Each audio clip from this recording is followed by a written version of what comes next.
Hi, welcome to Power Bob-Omb Girls podcast. You're here with your host, me, Sam. I'm Kyla. Let's talk about wrestling and get weird. Okay, so as a lot of you may know, this is our first ever podcast, so forgive us as we work out any kinks. If we're looking off into weird directions, sorry, we're weirdos. So, We go on tangents so easily. yeah, we do. So prepare yourself. But for our first thing we're going to talk about, it's actually going to be really delayed, and it's going to be about the indie wrestling weekend in New Orleans, aka More Than Mania. And we're going to go over some of our favorite matches and some of the favorite things that we had that it set up, as well as talking a little bit about Genesis and the fact that we both thought it was kind of a mess. Shout out to New Japan, we still love you. Bad. We still love you, New Japan, but it wasn't good. So, Still better than WrestleMania. that's true. You have a point. It was much better than WrestleMania. So, we're gonna have Kyla start off with her first top 5 matches, and then I'll list mine, and then we'll talk about them. Alright. So I know I'm gonna make a lot of people mad with my top 5, but that's okay, because it's my top 5s. I'm allowed to have my own opinion. So I'm gonna start from 5 and go up to 1. My number 5 is from Supercard. It's Chuck Taylor versus Jonathan Gresham. Sorry if I did that last name. My number 4 is Adam Brooks, Shane Strickland, Ospreay, and Sammy Guevara. And then number 3 is Riddle versus Ospreay. And then number 2 is Riddle versus Zack Sabre Jr. And then number 1 is Besties in the World versus Zachary Wentz and Desmond Xavier and Off the Open. Solid choices. We definitely have some of the exact same matches. I'm not surprised anymore. I'm not either. For those of you who don't know us, me and Kyla are basically the same human being, just like split in two. So, you're in for a real treat. Or not. I don't know. So, my top 5 in reverse order was number 5 was Shane Strickland versus Will Ospreay versus Sammy Guevara versus Adam Brooks. Number 4, I have AR Fox versus Trey Miguel, DJZ, and Austin Theory. Nope, I read that wrong. Already messing up. I can't read my own handwriting. It was AR Fox with Trey Miguel and DJZ versus Austin Theory, Zachary Wentz, and Travis Banks. I'm slow. Number 3 was the 10-person tag match, where it was a whole lot of people, but it was... Hold on, I couldn't write all their names down. It was Tennille Dashwood, Shazza, Tessa Blanchard, Madison Eagles, and Nicole Savoy versus Trevor Lee and his gang of dickheads, aka MJF, Man Scout, Zane Riley, and Caleb Conley. And then number 2 was Matt Riddle versus Zack Sabre Jr. And number 1 was Besties in the World versus Aussie Open versus the Rascals, aka Zachary Wentz and Desmond Xavier. So, some same matches, and then one that I horribly butchered, or 2. It is my what life. it is. Yeah, welcome to my life. So, my number Wait. 5 is your number 4. So why don't we start with that one? Alright. So what were some of your favorite things about the 4-way? What I enjoyed the most about the 4-way was the fact that I've actually never seen Adam Brooks before. Like, he was very new to me. Everybody else in that match I've watched before, and he literally, like, basically stole the entire match. Like, I was so impressed by him during the whole, like, thing. I agree. I actually hadn't ever seen him either. I feel like that's my bad because he was really awesome and I don't know what I've been doing. I've definitely been sleeping on him. I also had never seen a Sammy Guevara match. I don't know how. He wasn't my favorite in the match. That's an unpopular opinion for sure. He seemed a Yeah. little sloppy. He was okay though. Yeah, and then I don't know if you noticed, but there was like a small botch where Shane was going to throw no, Will was going to throw Shane over him and to go up to do like a superplex, and like he didn't like get him up because he got like the neck injury, so he couldn't like lift Shane up. But like Shane caught himself like so perfectly that like it was barely noticeable. He still was able to do the superplex onto Sammy and Adam, so it was like great. I did kind of notice that. I don't know if I noticed the full thing, but Mhm. I'm just always wowed by everything Shane Strickland does. So I probably didn't even notice the botch. It was probably just like, okay, Shane is Right. awesome. The only thing I really didn't care for that match is I felt like it was really obvious that Will Ospreay would win. So that's one thing that I did have a little problem with. It would have been nice to see one of the other guys get a win over Ospreay, who doesn't really need the rub during Mania weekend. He already had a bunch of other really good matches. It would have been cool to see someone like Shane Strickland or Adam Brooks or even Sammy win, just to give them a little bit more of a pop. And what I didn't like find fair was like when you listen to the commentary, like commentary stuff the entire weekend, so it's not surprising. Yeah. But like even like they came out for the match, the commentary was like, "Wait till you hear this next guy come out, the whole place gonna go crazy." And I'm like, yeah, they were the real guy annoying. crazy when Shane went out too, so it's not like surprising that these guys are. Even the fact that like their biggest thing was talking about their entrance music at the beginning, I was like, can you guys talk about something that matters? Like, we get it. Shane Strickland has an amazing entrance song, and you don't like Sammy Guevara's. There's probably other things you can talk about with Sammy Guevara other than that. You hate his music. He actually did like a really awesome like shooting star press. He did. That I knew it was like really good. I was so. Yeah, I liked Sammy Guevara, and when his spots were on, they were on, but other ones, I feel like you can tell he's kind of getting fully like used to like control, which is fine. Even Will Ospreay is like wonky sometimes. I know I'll probably get mad hate for saying that, but Will Ospreay's not perfect all the time. Get over it. Yeah, I mean, for example, we were watching Strong Style Evolved, and he just stopped selling his own knee. Yeah. Yeah. Just an example. That was something me and you pointed out. We were both very worried.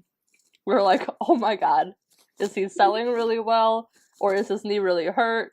We don't like seeing people get hurt, so we were freaking out. We're weirdos.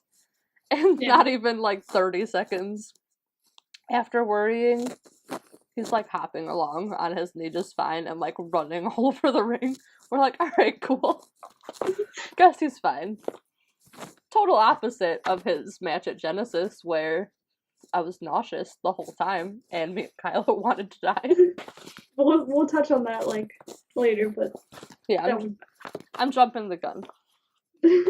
But also I wanted to know the standing Spanish fly by Will onto Shane.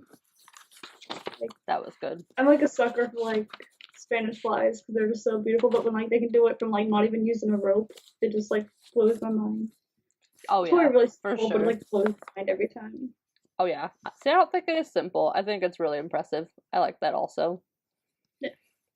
Oh, one thing I have written down, since I'm actually looking at my notes now, is Adam Brooks when he did his shotgun dropkick. That was probably one of the most devastating looking dropkicks I've ever seen in wrestling. Like, I was floored. Like, the whole ring, I feel like, shook. Yeah. And he, like, shot whoever it was. I can't even remember because I did not write it down. But he shot them right into the turnbuckle, and it was really awesome looking. And instead of writing who he did it on, all I wrote was, that looked so badass, holy shit. So, welcome to my notes, everyone. My notes are highly professional. Dave Meltzer should look out for sure. Right? He's gonna be in trouble when he sees our notes. Oh yeah, he's in for it. We're coming for you, Meltzer. I like how my last note was everyone gets a swerve stomp. You know I love a good swerve stomp, so I was definitely here He for gave that. it to like everyone, and I was like, Shane's gonna go in for the win, and then Will won. I was so hopeful, but I knew it was coming. I was just like, Yeah. there's no way they're gonna not give it to Will Ospreay, even though he doesn't need it. Another thing. I love being disappointed, so yeah, got what I wanted. Yeah, and I mean, this is gonna piss people off too. One thing that I wrote, touching back to the Will Ospreay thing, this is gonna be a super unpopular opinion. I would have rather him not been in the match. I would have rather seen, like, 4, like, guys getting started. Like, I would have rather seen someone like Myron Reed or, like, Trey Miguel in their spot. Like, another high flyer, fast person to suit the speed of the match. But that could use a little more, like, spotlight on them that you could have brought with a show like that. Yeah, it would have been nice, but, like, my thing is like, I feel they almost needed Will because a lot of people don't know the other guys. So I feel like if they have Will in the match, it's going to draw attention to the match. You know what I mean? That's true, but I just feel like at an event like that one specifically, people were going to watch it anyways. Yeah. I mean, you had the show closing with Golden Lovers. Yeah, and you had so many other good matches that you could have taken that time to, like, even someone like AR Fox would have been cool in that match. Oh, yeah. Like, he's a little bit bigger of a name, but he still could use more attention than, like, someone like Ospreay. Like, yeah, it was cool. Ospreay got a huge pop. But, like, Ospreay already had so many other bookings. It just would have been cool, in my opinion, to see someone that wasn't booked so much. Even like ACH. He had one show booked. He was only on Pancakes and Pile Drivers. I was actually gonna say ACH would have been really good in that match, but, like, I figured because he was kind of, like, might be injured. Yeah. The match Trevor Lee only lasting like a minute. That's true. So I figured that's why he probably wasn't. Like, that's true. I didn't really think about that, but that is a really good point. But, like, someone like him, it would have been cool to see them in that match, as opposed to Will Ospreay, who I like as a wrestler. Everything he says in his life aside, he's an amazing wrestler, even if he's an annoying human being sometimes. But it would have. But it, he needs to do, like, the read it back, like when Tobias is reading things back in Arrested Development to see if they sound wrong. Will Ospreay needs that. He needs, like, a check on Twitter. He needs an edit button before he posts it. That's all. I won't get into that anymore, though. That's a tangent. That's for another podcast. Yeah, or never. Never. Because I don't want people to hate me any more than they already do. Let's see, what else did I put? Oh, yeah, another one for Adam Brooks that I really liked.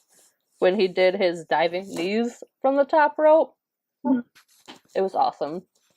Yeah. I love anything where people are just, like, stomping on each other, apparently. Like, that's my go-to moveset. If you're stomping on someone or jumping on them and, like, burying your knees in their chest, works for me. You're gonna get over in this podcast. That's all you gotta do. Yeah, if you want to get over it in my heart, just stomp the fuck out of someone. Sign me up for that. But yeah, those are, like, my top spots of the match. Were pretty much all Adam Brooks moves. So, like, I'm with you. It was, like, a really cool match to kind of open my eyes to that, which is also why I think that about the other guys. That could have been a moment for someone else to have with people like that, but that's my only gripe. Yeah. It was a good match. Will Ospreay deserves his spot. I get it. Do you have anything else about that one? I mean, overall, it was a good match, and like you said, it really, like, showed Adam Brooks who I've never seen before. Mm-hmm. So I'm glad that like I got to see him before, and like now I'm like, okay, I'm gonna definitely check him out. Yeah, So I agree. And I always like seeing Shane Strickland in a match. oh yeah, You can always. every time I see Shane, I'm like, this is gonna be a good match. Like I'm never afraid that's not gonna be something good. Oh yeah, definitely. If you haven't checked out Shane Strickland yet, he's like my top guy in the indies. Check him out. Agreed. Like any match, just look up Shane Strickland and watch literally any match. It's true. There's a really good match with Cody Rhodes if you want someone that you've definitely seen before, most likely, from Defy out of Washington, which is Shane Strickland's home promotion. If you want some really awesome matches, Shane Strickland and Keith Lee teamed together in AEW. They were an amazing tag team. Another good one is Shane Strickland versus Brian Cage at Wrestle Circus. Yes. That was one of the first matches I've seen with him. Yeah, that was like our introduction to him. We saw it actually before a different Wrestle Circus was starting. And it was like instant wrestling love. He's amazing. Just go watch Shane Strickland. It doesn't matter what you watch. He's always killing it. Yeah. He's definitely one to watch out for sure. And he's their new MLW champion. So. Be Matt Riddle for the title, if that says anything. It says a lot because we like Matt Riddle a lot, if you can't tell by our lists. So. Alright, so did you want to talk about Riddle versus Zack Sabre Jr., since that was our other common? Yeah, let's do that. I have about 7 pages of notes for this match, so prepare yourselves. I'm so prepared. Anyone who knows me probably knows that Zack Sabre Jr. is my favorite wrestler of all time. In case you don't know, I have not watched very many old wrestling things, so my favorites are not of all time, like Shawn Michaels and stuff. I've never really watched any of that. You're gonna kill me for that. It's okay. Don't worry, I've watched Shawn Michaels. He was actually one of my favorites. It's okay.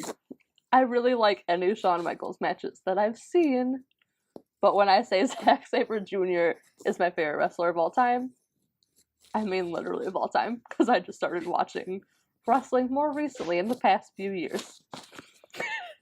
It's okay, guys. I don't She's know. learning. I'm healthy. She's learning. Yes. I dove into the deep end real fast with new stuff. I just haven't watched the old stuff. It's life. I'm sure everyone hates me now, officially. It's alright.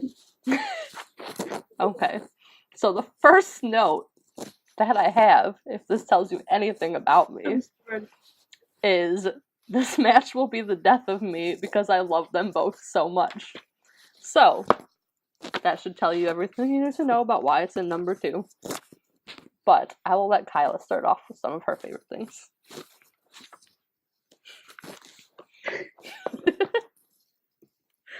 Alright.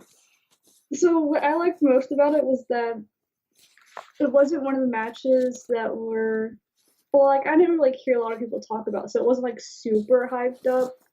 I probably wouldn't even known about it, really, if it wasn't for, like, Sam showing me the card. Yeah. So that's what, like, blew me away the most, was, like, I knew it was gonna be a good match when I first, like, heard, like, Matt Riddle versus Zack Sabre Jr. And it just, when I watch it, it makes me want Zack to be more in New Japan. Wait, not Zack. Riddle in New Japan. Either one. Because they're both in New Japan, it's okay. Yeah. But, like, Riddle with, like, his submission holds, and, like, the fact that they both, like, were going insane with just, like, back and forth. And Yeah. Technical wrestling is my favorite thing to watch. As much as I talk about, like, loving double stomps and, like, really brutal looking moves, I could watch a good technical wrestling match for, like, hours. I have a problem. It's my favorite thing. That's why I love Zack Sabre Jr. He can pretty much reverse anything into, like, a torturous looking hold, so watching him and Riddle trade submissions back and forth, like, it was always going to be a top match for me. Like, that's my dream match. That's why they're two of my favorite wrestlers. Yeah. Watching them go against each other for the Evolve title just added to make it even better. So, for me, this was like my top match to look forward to. I couldn't wait to watch it. Besides our number one match, I was really excited about watching Besties in the World in a ladder match against one of my other favorite teams, the Rascals, and a team I hadn't gotten to see yet. But besides that, I was really excited for Riddle and Zack Sabre Jr. It definitely didn't disappoint. I thought it was really great. You got a little bit of everything between them having, like, their strength battles where they were, like, trading off, beating the shit out of each other, which you knew Zack was never going to win one of those battles. Like, it wasn't going to be Zack's strong point, but he still tried it, and I liked it. So, And I feel like it's like a great like send off for Zack because we all know now that he's done with Evolve and he's mainly Yeah. focusing on New Japan now, which we're all happy about. yeah, I am happy. I don't look happy, but I'm actually very happy. It's just We have bittersweet. some of our plans for Zack in New Japan in the moment, but Yeah. it was great because like I didn't really see it coming, but like also Yeah. I don't watch a lot of Evolve yet, so I couldn't see the storyline building. But I think it was like a really good send off for Zack to pass it to Yeah. Riddle, Yeah. who is a worthy person to hold it. Yeah, I'm real excited to see Matt Riddle have his reign as champion. Zack had a really long title run. It was like 400 days. It was really impressive. He defended it like a badass the entire time. So it was cool to see Riddle kind of pass the torch, and he won with his bro mission on the technical, like, wizard and master of wrestling.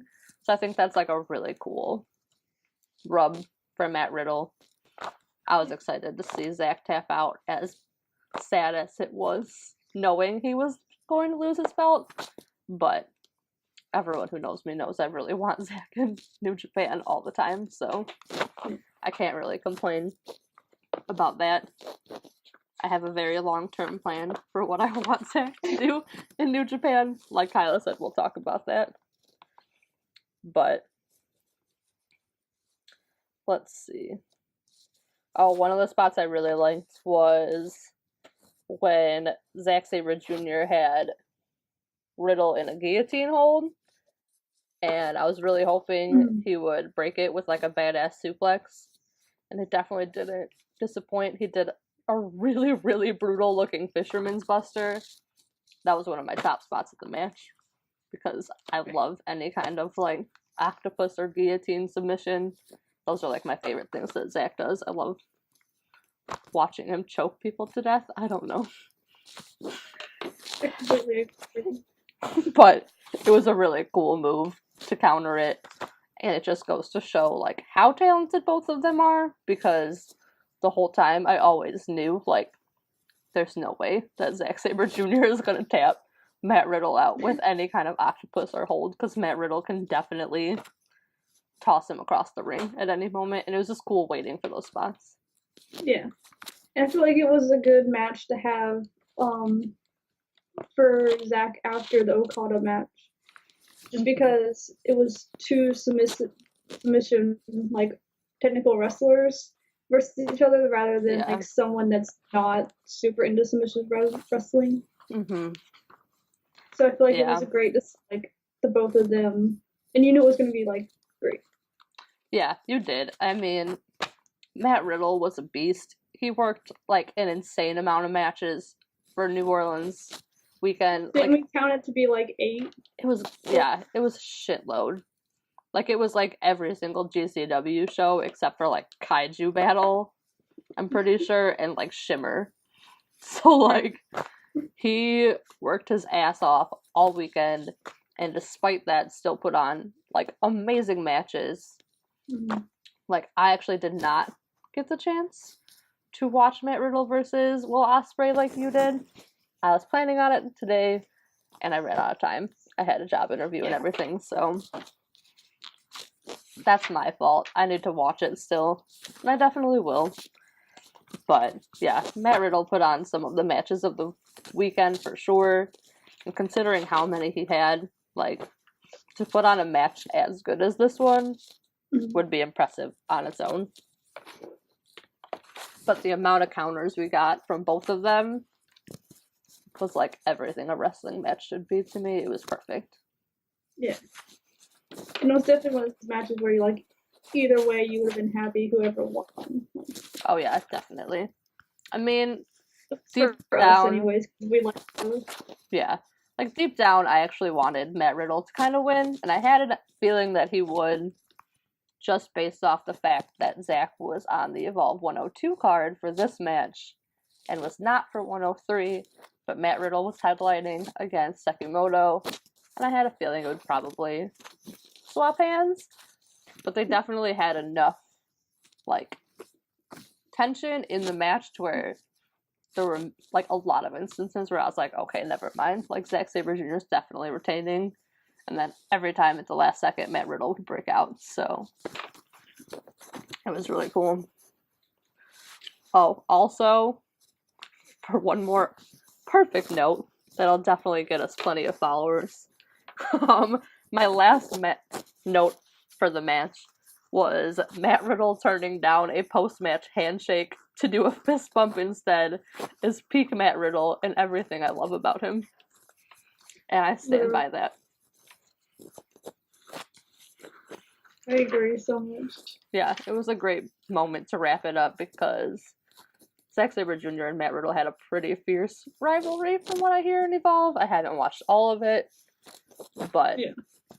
It's cool to see it come full circle. Zack passed the torch, gave him the fist bump, and now Riddle is champion, and we get to see what he does. I think it's that Okada. Yeah. He's gonna hold it for the rest of his life until he dies, basically. Both of them. Literally.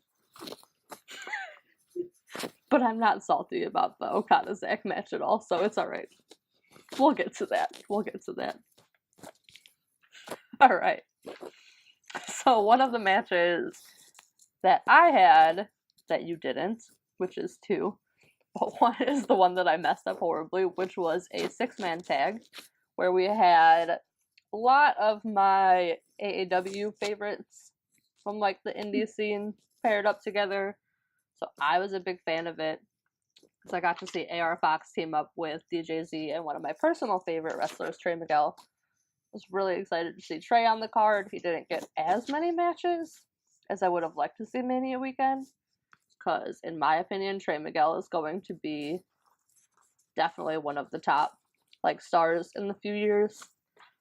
He's going to be the next Ricochet. I'm calling it now. My friend Black Baymax agrees with me. Shout out to him. We've talked about it plenty of times and pissed off everyone on Twitter, I'm sure. But they took on Austin Theory, who had just won the belt from Keith Lee, with Zachary Wentz, who's another one of my very favorite wrestlers, and Travis Banks, who I actually had not seen much of. Is another one like Adam Brooks. I haven't seen as many of the like British wrestling promotions as I would have liked to see. So I didn't know as much about him. He was really impressive in the match as well. I didn't really take notes for this match. I watched it kind of last minute today, getting ready for work, but it was really awesome. It was a really fast-paced match. It's everything you'd expect out of a 6-man tag with like 6 super fast, high-flying wrestlers. There were a lot of really good spots at the beginning. You had Austin Theory kind of making fun of DJZ and his DJ laser noise. I always am a sucker for those spots with him. I don't know why. Anytime they make fun of his lasers and he makes the DJ do it, it's awesome to me. I don't care. I'm a simple person. I just like stupid, goofy spots. But AR Fox, Trey Miguel, and DJZ, that's a hell of a team. Like, that's a lot of really good high flyers that can work together. It's cool seeing DJZ back from his injury and doing really good. He literally almost died, so like props to him for coming back super strong. And Trey Miguel got a lot of really cool spots in, so I was happy about that. That's all I can really ask for out of a match. Plus, Zachary Wentz teaming with Travis Banks and Austin Theory had a lot of cool spots to shine as well. So that was a really good fast-paced match. I definitely recommend it if you haven't watched it. It's from the WWN Super Show. Check it out. See some of the guys that weren't booked as much. You can kind of see what they're capable of, because a lot of them are really, really talented. Zachary Wentz, you'll hear about again when he teams up with Desmond Xavier in our number 1 match. They're going to be one of the best tag teams around. Yeah, and I would just like to add, like, AR Fox, like, I don't watch a lot of Lucha Underground, but every match that I see him in, I swear he just gets better and better. Like, he's one of those guys, like, throughout the whole weekend, I would, like, see him in different matches, and I'm just like, he's getting, like, literally better, and you would think, like, after going, like, multiple matches throughout the weekend that he would just, like, get tired and not perform as well. Whereas it seemed like every match he just, like, got more into it, did more things. Like, him and, like, Ospreay, like, that was one of the matches that I was, like, almost tempted to put in my top 5. That's like, definitely up there with mine. So, it's definitely in, like, my honorable mentions. AR Fox versus Ospreay was, like, one of the first matches I watched from the whole weekend, and it, like, really set the tone for everything. It's a really great match if you haven't watched that one as well. AR Fox is awesome. The first match I saw of him was like a Circles of Hell match versus Killshot, aka Shane Strickland, on Lucha Underground. Lots of insane spots and blood, and it's a miracle that AR Fox is alive, probably. A miracle either one of them were alive. Yeah, but AR Fox especially, because he went through a shitload of glass panes. Just spoiler alert. But he's awesome. Like, he's more than a deathmatch kind of like hardcore match guy. He's one of the best high flyers out there. So him teaming up with people like Trey Miguel, it was awesome. It was a really, really cool team, especially watching how they work together. You don't get to see him with Trey as much. Trey teams more with like Stephen Wolf, and AR Fox has been teaming with Myron Reed, who's also great. If you haven't watched him, I talk about him a lot. He's like 22 and like sickeningly talented. So insane. He's so good. Like, he's ridiculous. What I like about AR Fox, like, he's taller than like pretty much everyone, and you don't think he could do a lot of the high flying stuff that a lot of guys can do because he's like a bigger dude, but like it's insane some of the stuff he can do. Like, he just always impresses me in every match. Yeah, he's so good. I could have gotten to that match more, but from what I saw of it, I was like, AR Fox was definitely impressive. Yeah, AR Fox was definitely one of the top people in the match. DJZ I really like, but compared to AR Fox and Trey Miguel, I feel like they kind of outshine him at times. But that's going to happen in a 6-man tag. It's just... And what's interesting is, I believe DJZ challenged Austin Theory for his title. He did. As well at the end of the match. So that's going to be interesting to see. I think they got like a bit of a rivalry going, so it'll be cool to see how that eventually plays out after. Yeah, that will be really cool. I mean, I like Austin Theory, but I'll be rooting for DJZ. I'm a fan of him. He's at my promotion all the time, and I'm a huge nerd for AAW, so I'm always going to support people from there. Usually more than people like Austin Theory, who is really cool. It'll be a cool showdown. It'll be battle of, like, huge egos and shit talkers. I always like that, so. And then the other match I have that you don't have is the 10-person gigantic mess of a tag that I loved every second of. So, it's so good. I know you really liked that one too, even though it's not at your top. I really like intergender matches. I know for some people that's not like a thing they enjoy, so if you don't check it out, I guess. But it's really good. Like, it was Trevor Lee being peak Trevor Lee. He's one of my very favorite wrestlers. He was being told like cocky asshole and promised whichever guy from his team pinned one of the girls would get an Impact contract, which he has no say in. It was just goofy and really fun. There were a lot of really great spots for each of them, and another one of my favorites, MJF, was on his team. You can't beat putting Trevor Lee and MJF on a team together, in my opinion. That's just always gonna be a hell of a team of two people that are just perfect, cocky, arrogant heels. So, it was really cool. A lot of the girls had a lot of really cool spots against the guys. Like speaking of the girls having cool spots, I liked I think it was Madison that did like giant suplex. Yeah. On was it Caleb that she did it on? I'm pretty sure. I don't know if I wrote that down. I know I wrote down her move, but I don't know if I wrote down who she did it on. I should probably start doing that. Oh yeah, it was Zane Riley.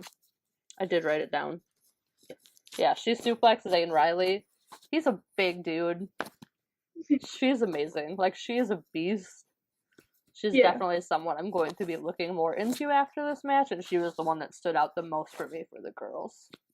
Yeah, like, I was absolutely blown away by just that move alone, because, like... Yeah. And she was, like... She did, she was, like, it was, like, nothing to her. Yeah, she was the workhorse of the match. A lot of the girls would take, like, moves, and then Madison would have to be the one kind of shouldering, like, the brunt of the match. Not that the other girls weren't good, but she was definitely, like, the powerhouse for their team. And everyone else would come out and do really cool stuff as well, and then she would kind of go back to being, like, their main, like, star. In my opinion, at least. I really thought she was amazing. And then Tessa as well. Tessa's always really good. Yeah. I'm never shocked when Tessa does something amazing and badass, because I'm pretty sure she could beat up anyone. I don't care what guy it is. Tessa can definitely kick their ass. I put down that, like, I wanted a Tessa versus Trevor match. Like, that's in my notes. I was like, I need Tessa versus Trevor. I would love that. In my life. I would love that. I loved every spot Tessa had with Trevor. Even the ones where she absolutely murdered him. It was awesome. And then, like, figuring back and forth throughout the whole match was great, too. Like, yeah, they were, like, the two, like, team captains, I feel like, even though Tenille was obviously meant to be the team captain. Yeah. But realistically, as much as I like Tenille, the show stealers were Madison and Tessa. Yeah, for sure. They were the two that kind of stood out the most, and Tessa definitely was doing most of the shit talking. Mm-hmm.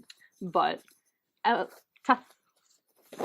Tenille had a really cool move, though, where, let's see if I can find who she did it on. I don't know. She tied, I think it was Man Scout up in the ropes in, like, a crazy weird submission hold. Yeah. And it was awesome. And I was like, where the fuck were moves like this when she was in WWE? Obviously not her fault. They didn't use her, like, at all. But that's their loss, because she's way more talented than I even knew she was. That's what I also put down. I put that she's doing amazing, like, outside of WWE, which isn't surprising for a lot of wrestlers. But when because I was never really a fan of her, like, watching her in WWE, I didn't like how she was booked either. And then she was at my Ring of Honor show in February as, like, a surprise, and I was, like, blown away by, like, her match.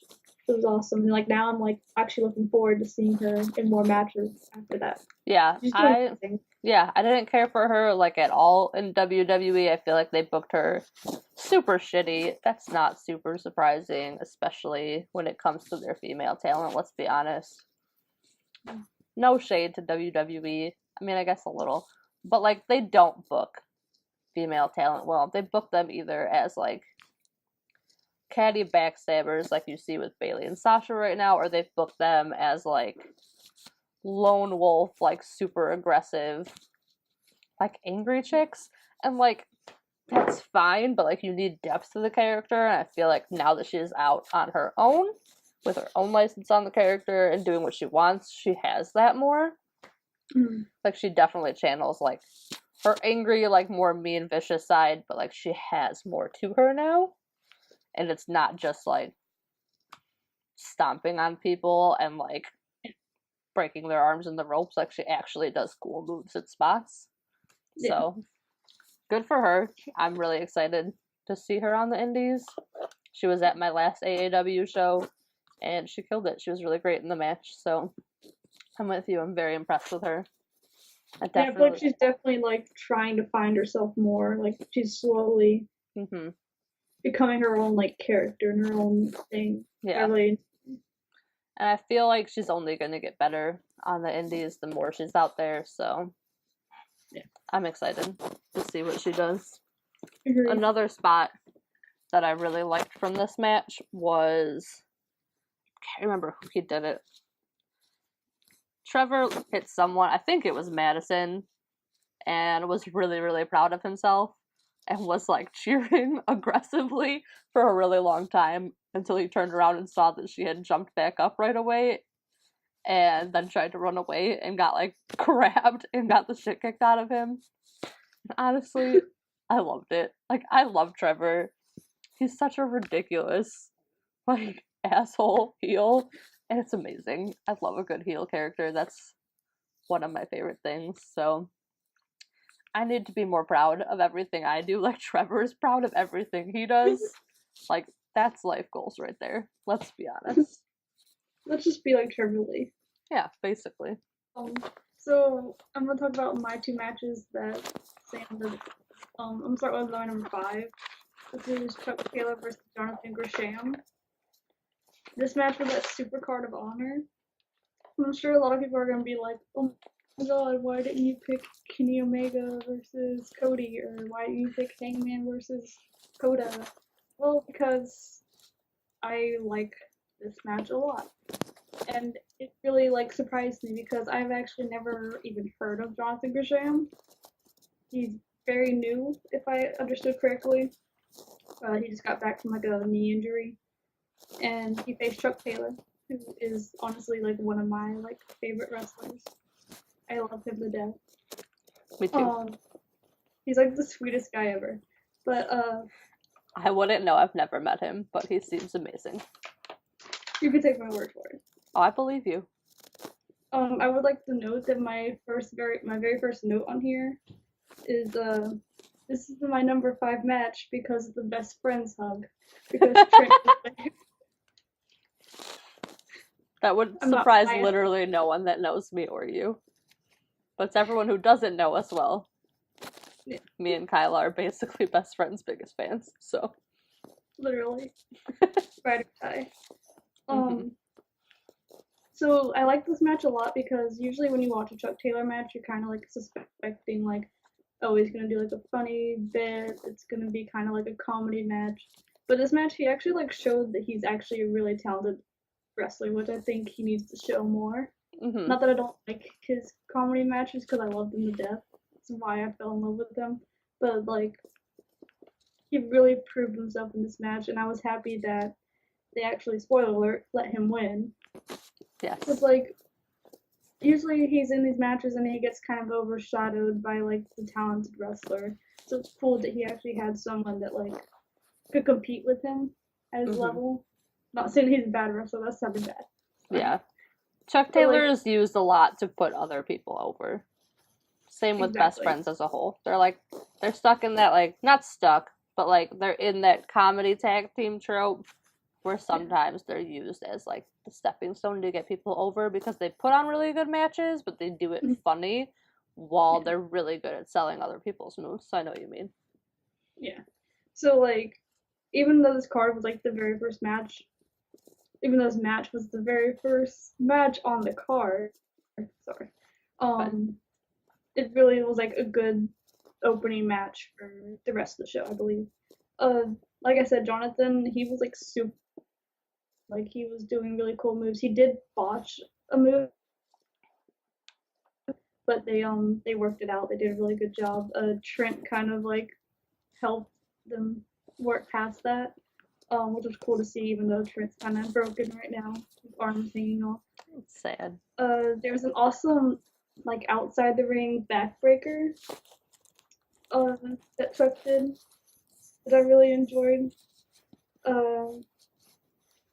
Oh, and then there was like this really cool roll-up that Jonathan did on Chuck when Chuck went to pin him, and he turned it into a leg lock. It was super Because usually, like, most people aren't really good at like, rolling to move. Yeah.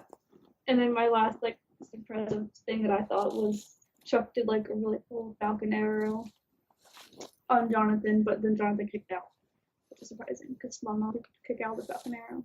Yeah, the Falcon Arrow's a pretty protected finisher usually. Yeah. He doesn't get But to that even was hit really, it often. yeah, I thought it was cool that they, like, got him to, like, kick out, so then it made you really think, like, is Chuck really gonna win this, or, like, is Jonathan gonna win it? So it was really nice. It kind of kept you on the edge. Yeah, definitely. Yeah, I haven't seen too many Jonathan Gresham matches. He has had two really good ones with Jay Lethal I've seen now. He's a really good technical wrestler. I need to check him out more, especially being the technical wrestling nerd that I am. I'm surprised I haven't watched him more, but he's really good.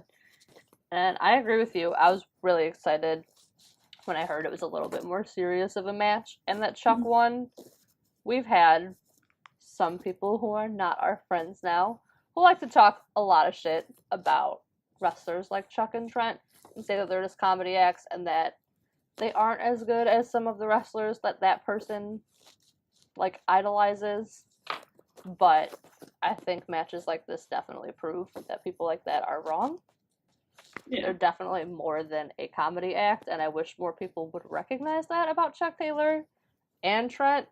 Like, the fact that they're so good as wrestlers in a comedy act, like, aspect, kind of just should tell you that they're good enough wrestlers to where if they can do that, they're probably a lot better than you think they are. Exactly. And if I'm you just think saying. about it, like, and if you think about it in a way that, like, not a lot of people can do both comedy and technical. Like, they have to do either one or the other. Yeah. And I mean, if you haven't seen, like, a good technical match from, like, Chuck or Trent, I highly recommend Trent versus Kenny Omega in New Japan for the US title.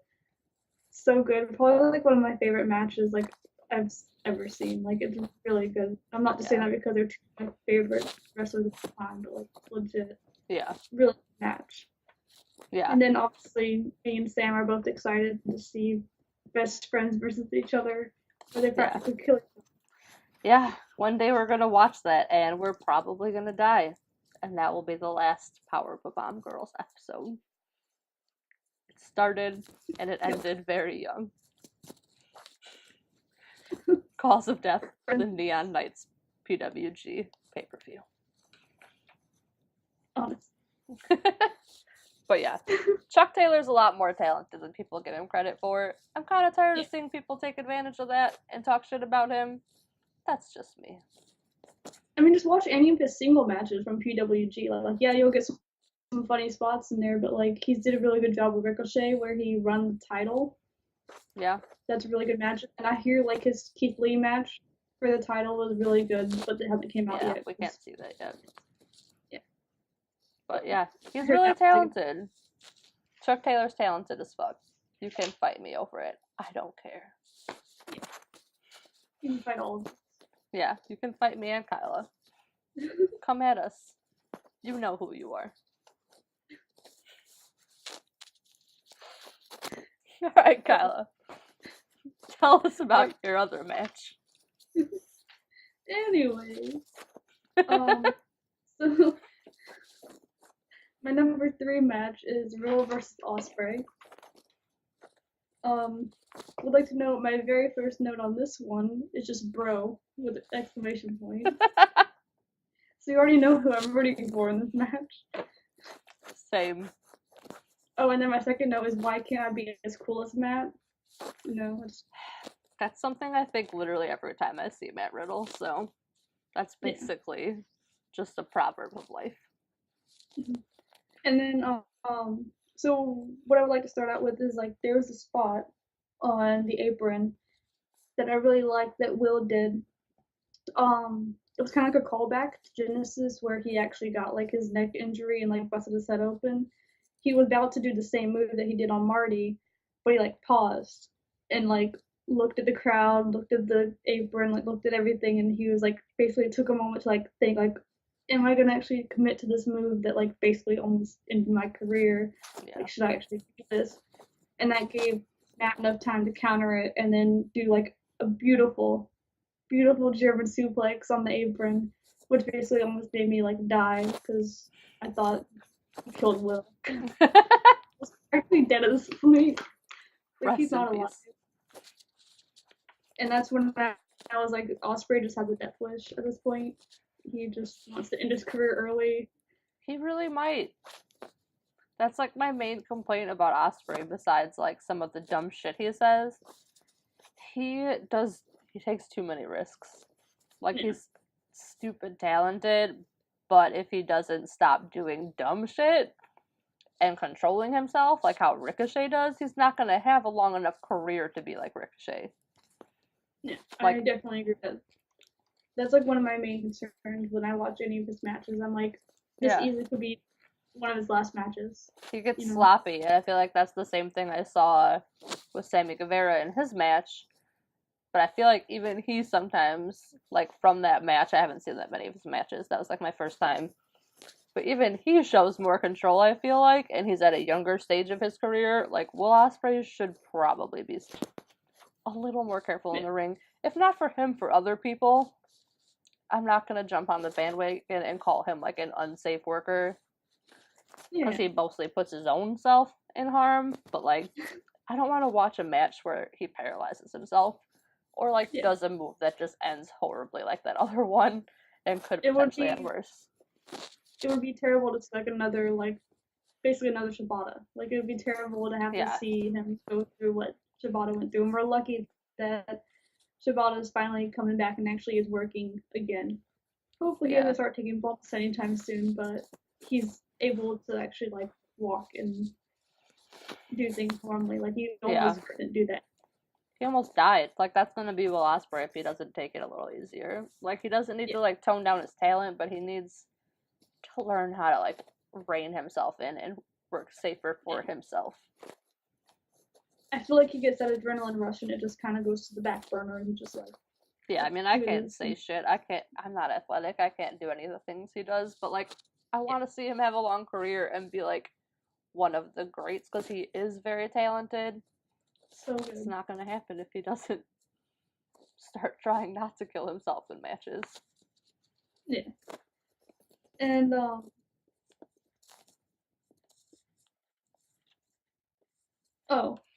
I can't read my handwriting, so give me like. It's okay. I had that same moment we all saw. Okay, so there was like this one move that I don't even know like how it worked, but it worked. I don't know if there's a name for it. I didn't hear it on commentary, but there was like this choke slam that turned into a suplex. It was really interesting, and I don't know who did it to who. I think it was like Will was going for the choke slam, and then Matt turned it into a suplex, and it was just like amazing. It blew me away. And then there was a point where they like basically were selling Will Ospreay's neck, that he was like not gonna be able to finish the match. They had like all the refs come out and like put Matt in the corner so like Matt couldn't attack him. And then Matt just went like full on heel mode and just like grabbed Will and started ripping his tape off his neck and all this stuff and like started like stomping on his neck. And I'm just like, oh, we get like a heel turn by Matt Riddle, and then I was like, damn. Because Matt's a babyface, right? Like he's not heel. Most of the time. I feel like he sometimes has his like tweener moments. He does, like he snaps and definitely tiptoes the line. But overall he's such like a goofy, like friendly guy to the fans that I don't feel like you can really classify him as a heel. He's definitely not pulling an MJF and telling the fans that they're fat and poor and ugly. So he's kind of that like really fine in between line, I feel like, where he can tiptoe it really well. Yeah. I definitely need to watch this. Yeah, that was like one of my notes was like I was like he just did like a heel turn. Like I wasn't expecting him to just like go off and just start like basically trying to murder Will Ospreay out of nowhere. Yeah. Definitely. I feel like he had a spot similar to that, not like as much versus Zach, but there was like a point with his match with Zach where they both got real tired of each other and like just went like full like beating the shit out of each other. I loved it. Like, Yeah. I like seeing that aggression, especially if it's like after a pretty long, hard fought match. Mhm. Like, it's believable. It's not just a like cheap plug for heel heat. Like, you buy Yeah. into it more. And then like my last note, Riddle actually won by Will Ospreay went to do his Oz cutter, and then Riddle caught him and did like a submission hold like in midair and like pulled it, and then made Will tap out. And I was like, that is like so Nice. legit. I love when like people are able to catch like people in midair and just like turn the move completely into something Yeah. different. That's my favorite. That's You have to like my time it favorite just thing. right. Yeah, that's like my favorite thing is a good submission counter. That's why Zach is always going to be like my all-time favorite. I always jokingly call him like the Venus human trap because he can snap anything. Like, I don't care what move it is. Zack Sabre Jr. probably has a counter to it. He's amazing. Agree. They don't call him the technical wizard for nothing. So are you ready to spend like an hour on our favorite match of the week? I hope you guys prepare yourselves because it's about to be like a gush fest of love for this match. Like, both of us love this match so much. Anyone who doesn't know who besties in the world are, you're about to find out. I'm gonna let you start. We're gonna get you on the besties in the world hype train right now. We are. Welcome to one of the best tag teams in indie wrestling. Everything sure. about them is great. Like, they balance each other really great. Their character work, amazing. I love them. I'm gonna let Kyla start off by talking about them because Kyla Alright. is Davey Vega's biggest fan. Specifically. Yeah, specifically. Okay, so first off, you have Besties in the World versus the Rascals versus Aussie Open. So we don't know. I don't know if anybody really knows like Aussie Open. They're very new to me. I shouldn't say that. I mean, they're new to me. I don't know them, but it's I think it's Kyle Davis and Mark Fletcher. I want to say You're right. could have their names switched up, but it's them versus Zachary Wentz and Desmond Xavier and Besties in the World, which is Matt Fitchett and Davey Vega. So this started off as a ladders match only, and then we get this is like the favorite part. The best thing about this whole It's really match good. is like it's got everything you would want in a match.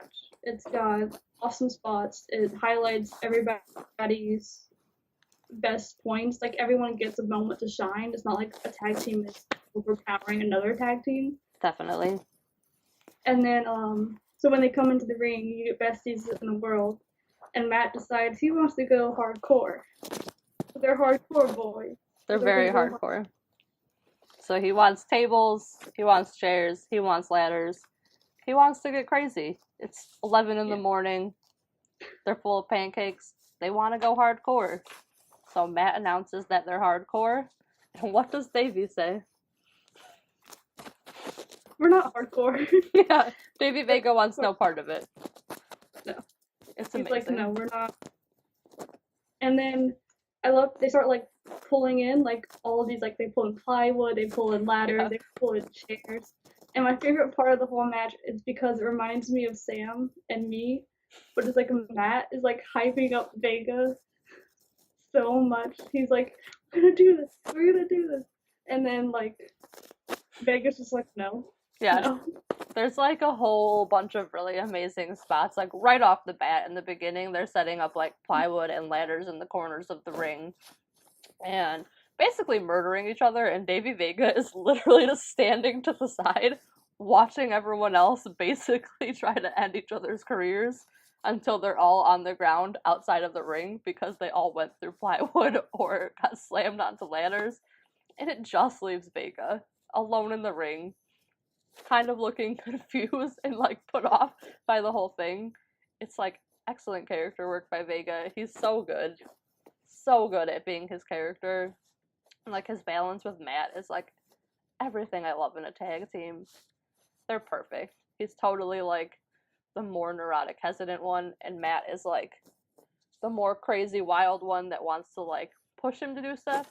So definitely like mine and Kyla's exact dynamic. So it's just funny sometimes to joke about it. But yeah, Vega sets up the ladder in the ring because he's the only one left and goes to get the titles early, where they explain that he's deathly afraid of heights and he's slowly climbing the ladder, and the other teams come to stop him because there's no way this match is going to be 30 seconds. Yeah, it's kind of like the usual like ladder match trope where you get someone by themselves in the middle of the ring and then everyone jumps in and pushes them in. He goes through a plywood because he's hardcore. Yeah, and from there on, he accepted that he's a hardcore boy now. Yeah. So what I liked a lot was that there was so many cool moves that like highlighted all the other wrestlers. There was this one spot where Zachary was on the ladder and he went, I think it was Kyle that like from Aussie Open that, like pushed the ladder over and he like jumped onto the ropes and then came back and did like a diamond cutter onto him. Yeah, it was like sick cutter. Such a good timing, and like it could have been so bad, but like he nailed it so perfectly. Yeah, Zachary Wentz is ridiculously talented. Like him and Desmond Xavier are a hell of a team. Like if you haven't seen them tag together like in a normal match, please go watch it. Their finisher is probably my favorite tag team finisher I've ever seen. It's super simple when you look at it, but it's so hard, I feel like, to pull off. It's so good. I don't even want to like ruin it. I just want you to go watch it and like see what their finisher is together. It's so good, and they're so talented. That's actually one of the first spots that I have like bookmarked as one of my favorites because it's so unexpected. Like you expect him to go out of the ring because they're pushing the ladder over the ropes and he's about to go over. He bounces off the middle rope into a sick cutter. It's awesome. It was really good. But yeah. And what I also liked is that never seen Aussie Open. They surprised me that they were like so good at like synchronized tag team moves. Yeah. Yeah. They're so good.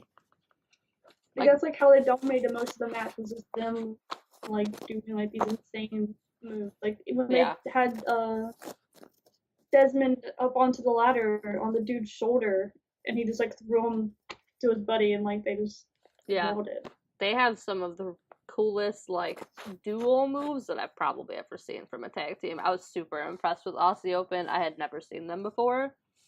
I knew they were a really good tag team from Fight Club Pro, and I know some teams like Mustache Mountain and stuff have gone against them.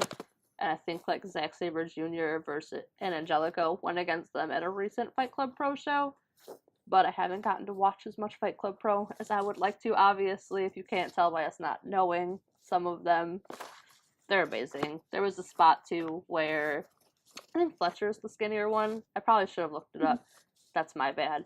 But he is on the other one's shoulders, and they're trying to go for the belts without even using a ladder. Yeah. That's probably one, like, I'm sure it's happened a million times, but, like, I have never seen that. That was awesome. I was like, there's no way it's gonna work, because once he lets go of his hands and tries to stand up, it's just not gonna happen. But it was such a cool spot. It was really, really awesome. But and then I also like to point out that one of the guys, he did a one-handed suplex, I think. Yeah, that was the bigger guy from Aussie Open. One guy and he did, like, yeah, he was holding, I think, Zachary Wentz and Desmond Xavier. Yeah. And he managed to one-arm suplex. I think it was Xavier. It blew my mind. I was like, this team is ridiculously good. Like, I wanted Besties to retain their belts, but every team in the match was so good that I would have still been upset if Besties lost, but like I would have been like, all right, cool, at least it's like a really awesome tag team. Like, they basically like proved themselves. Like I would have been upset, but I wouldn't have been like super upset. Like if it went to like a tag team that I didn't feel like was good. Yeah, I mean, I didn't want to see Besties lose their belts, but Wentz and Xavier are like my other favorite tag team. Like, those two tag teams are two of my all-time favorite like tag teams right now, including everyone else you have in WWE and everything. Yeah. They're amazing tag teams. Like, you can't top the talent that like Zachary Wentz and Desmond Xavier have. They're so good together. Like, they work so well together. Same with Besties in the World. They're so Yeah. good. I can't say enough And I good would things about them. like honestly, and there was like even like just to keep mentioning more spots, Desmond Xavier, he brings the ladder, like he was about to put it up to go get the belt, but then he's like, no, I'm gonna Yes. like go jump on them outside the ring. So he Yeah. goes sets it up and he does a shooting star press like outside the ring onto these guys, and I'm just like, So good. so And like beautiful. commentary is like talking shit the whole time about how that's not gonna win them the match, but it'll get Yeah. him new fans. And I was like, it's true. Like, that is actually true. Like, yeah, you're not gonna win the match, but that was such a good spot.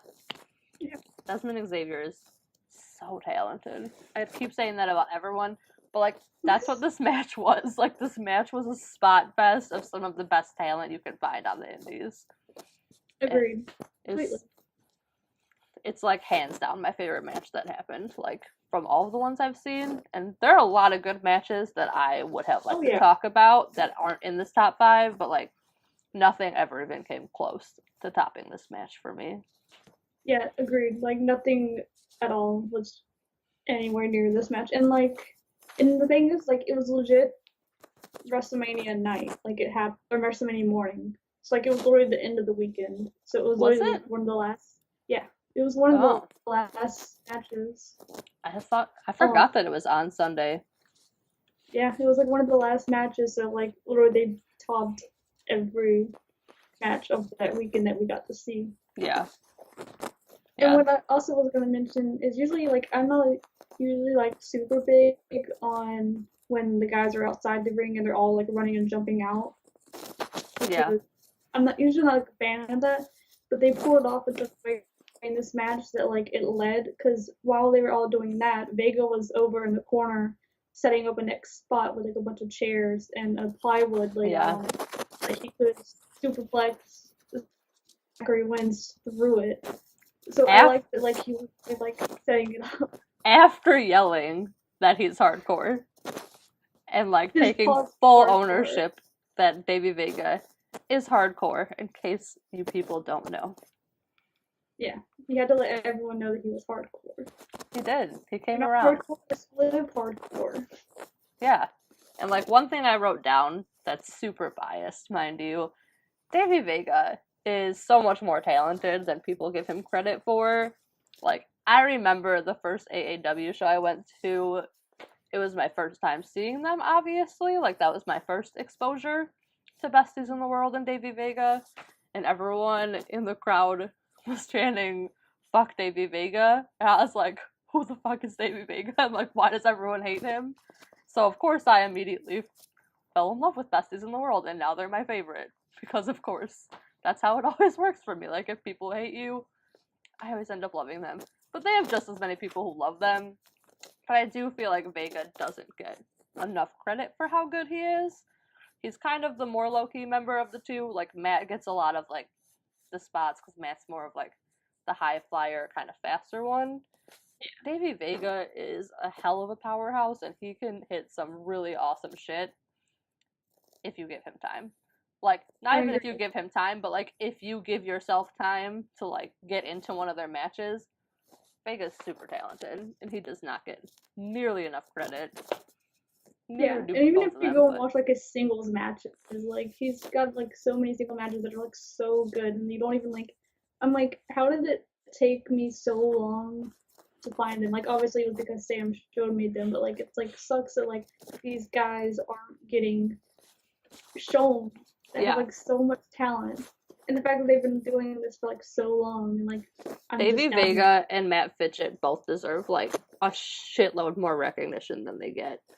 Like, there are not enough people who, like, know about them or, like, are fans of them, in my opinion.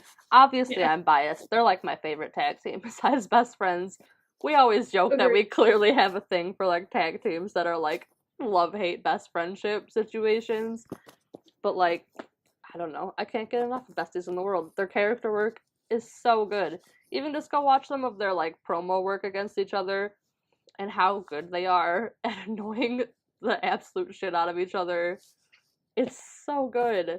Like, even Vega, he has a whole storyline going with Scarlett, the besties homewrecker in AAW, Scarlett Bordeaux, and it's not up on high spots yet, but there's a match I went to, well, a show I went to for AAW at their LaSalle location this past month, and Scarlett had a match and he was out. And let me just tell you, Davey Vega can work a crowd. Like, he's so good at pissing people off and being like a cocky, like, smartass. It's so good. Like, I was guilty of watching Davey Vega more in that match than the match at hand. And it was a good match. Like, Scarlett is really talented. I forget who she was fighting. They were pretty good. It might have been like Hudson Envy. She's really talented. I don't know if it was her though. I forget. Right. But Davey Vega was the show stealer. Everyone in the front row was trying to talk shit to him, and he was just making the best faces and like writing everyone off. It was so good. You can't beat it. And that's the thing, like, they're not just good in the ring, they're good at, like, their character. They're good at promos. They're very good at character. And they're, like, such nice guys, too. Like, they seem very nice. I'm too afraid to go meet them. Kyla knows. I had my chance at that LaSalle show. It didn't happen. I was too scared. Yeah. I'm very shy. All in weekend, we're gonna meet them. It's okay. We are. We have tickets to go to the AAW show on the 31st. So me and Kyla are hoping they'll be there, and we'll get to meet our favorite tag team. But yeah, if you haven't watched Besties in the World, especially, please go watch them. Like, do me a favor and watch some of their matches and give them a chance. They deserve so much more credit and so many more fans. They just posted a free match today of them versus the Lucha Bros. And I've actually watched that match before I started this podcast, and I'm like, I usually make gifts sometimes, and like, I was like, okay, I'm gonna make like 1 or 2 gifts, and like literally the whole match I just want to turn into a giant gift, because it's like so good. Like, yeah. It's like, it was such a small venue, and it's like, everyone in that match was so talented. You got Penta, and then you got Ray Phoenix, the Lucha Bros, and it's just like, so good. I was so impressed. I still have to watch it. I was at work all day today, so that kind of sucks, but I'll probably watch it once we're done. But if you want some more really good Besties in the World matches, they have some awesome matches, again, against Keith Lee and Shane Strickland. Some really great matches. There's one from the Windy City Classic, too, where Keith Lee, just to go off on a different tangent, same team, but Keith Lee and Shane Strickland faced Desmond Xavier and Zachary Wentz. We actually recommended that as one of our matches on our podcast Twitter page, but it's a great match. There's so many good, like, serious spots mixed with comedy, and that's what set up a further match versus Besties in the World versus Keith Lee and Shane Strickland at the next show in LaSalle. That's a really great match for the championship titles, because Besties in the World are champions at AAW, Pro Wrestling Revolver, and I always mess up the name. NWL. I always mix it up because of MLW. MLW is throwing me off now. But yeah. They're Besties 3 belties. They're Besties 3 belties, and they deserve every belt they have. And I hope that they keep the AAW belts when I get to see them again next month. Actually, next weekend on Saturday. So that's us putting over the Besties as we like for an hour. Yeah. Welcome to the Besties in the World podcast. This is what we were waiting for the whole time. But yeah, no, all three tag teams in that match are so good. Like, definitely check out all 3 of them. Check out the Pancakes and Pile Drivers show as a whole. It's a really good show. You got another. I think Pancakes and Pile Drivers is probably my top show of the weekend, right there with WrestleCon. It was so good. Yeah, Pancakes and Pile Drivers is definitely my favorite show of the weekend.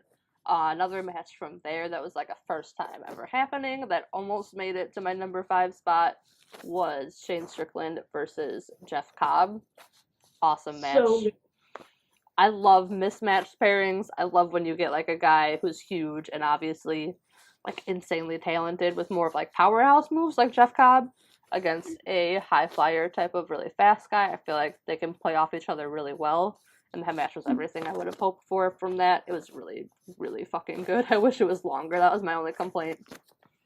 Yeah, that match actually like surprised me. I think I didn't even know that that match was happening until I was watching it, and just like was insane. Like I was so impressed, and like I haven't seen a whole lot of Jeff Cobb. I've seen a little bit of him in New Japan. And he's always been really He's good. so Like I've never talented. thought he was like, yeah, he's so good.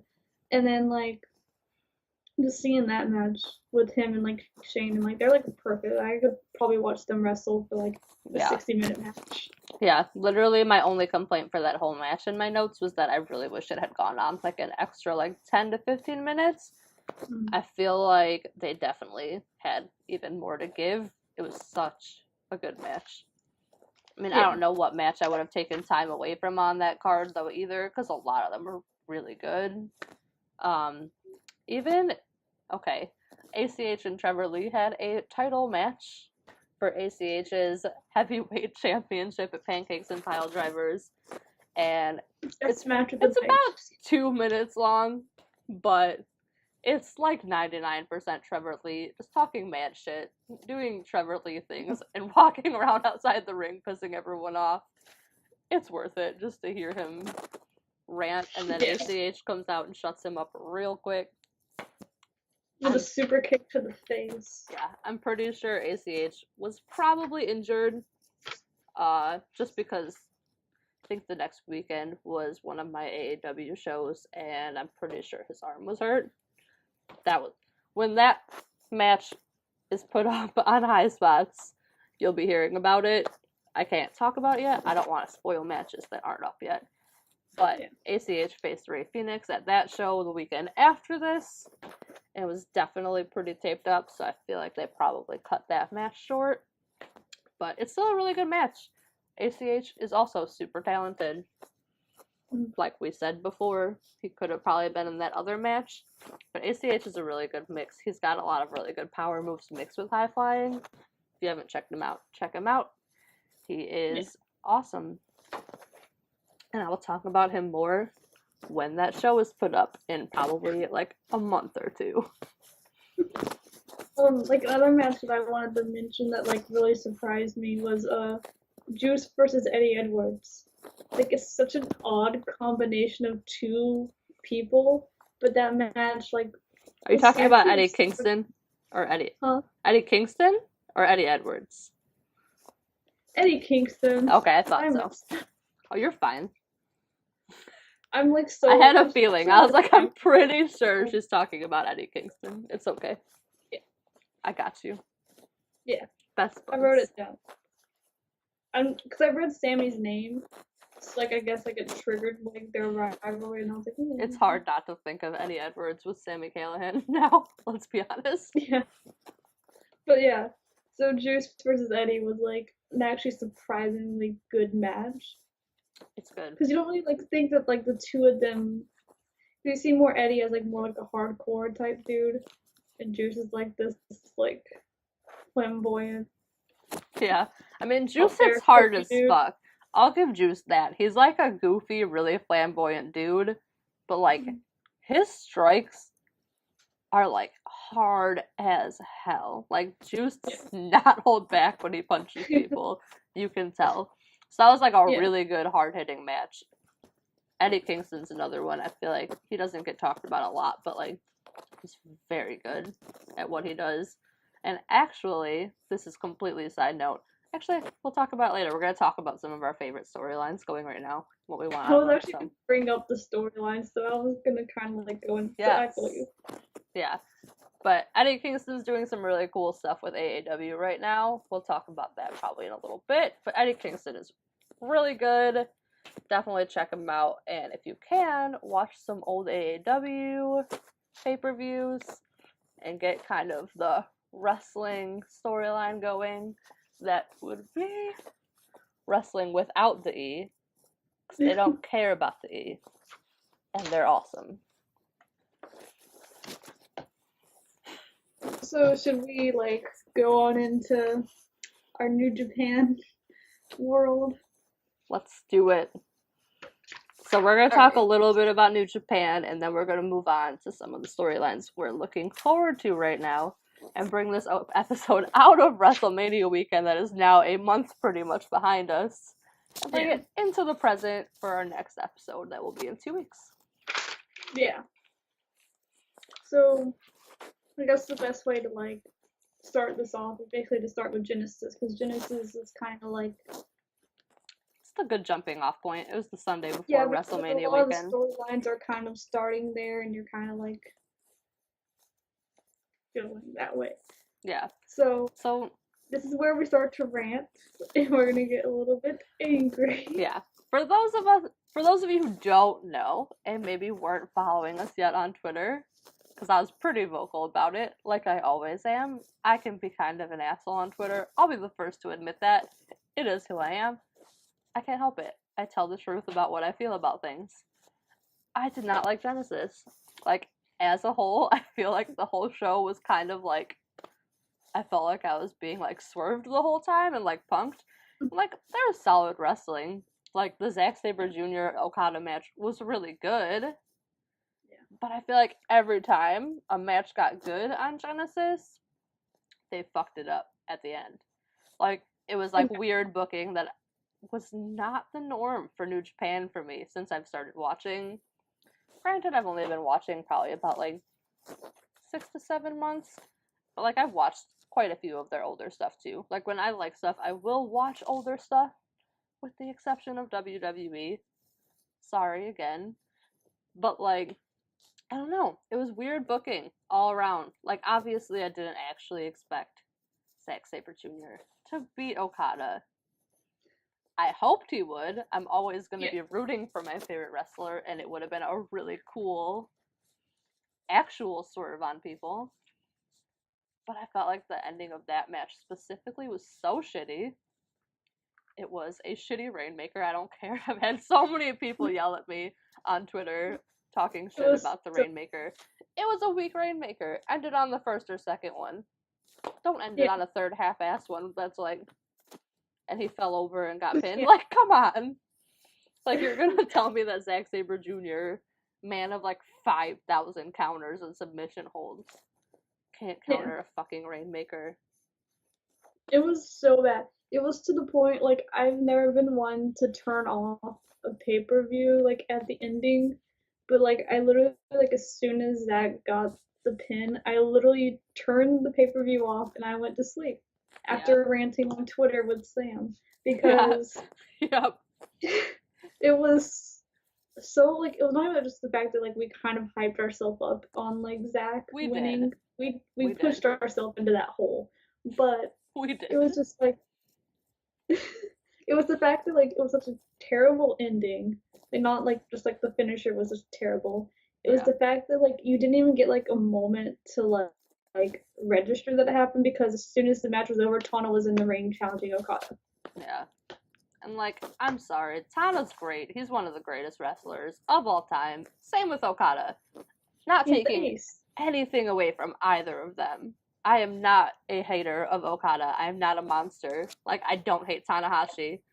I'm not stupid. They're amazing wrestlers at what they do. They're amazing. But, like, and it's cool. It's a callback to an old feud. It makes sense. Tana doesn't want Okada to break his record. He wants to tie it and get the belt back. It's a cool story. I'm here for it. Like, whatever. In that moment, I could not have given less of a fuck.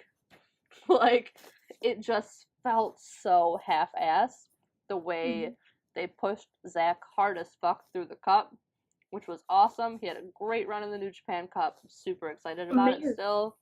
It was so good, but you built him up to look like such a beast that to finish it on, like, number 3, the shittiest Rainmaker of them all, was just such a bad booking decision.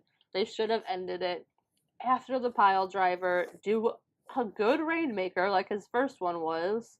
That was nice. The pile driver was amazing. They could have easily ended the match there. And if you need to hit a Rainmaker, do the pile driver into one Rainmaker. Make the Rainmaker look strong. When you do it 3 times in a row, I get you're trying to make him look cocky, but if each one gets more weak, it just makes the person that you're pinning look like shit, in my opinion. Yeah. It's basically the equivalent of Braun Strowman teaming with a 10-year-old at WrestleMania and burying the tag division. Literally. That's honestly the closest thing I can describe how I feel about the way Zack Sabre Jr. got pinned. It was just a bad choice. Yeah. It was not. Yeah, I agree with you. Like, I can't even think of, like, anything else to say. Like, it literally. I just keep thinking of, like, all our tweets. Because, like, we were so angry.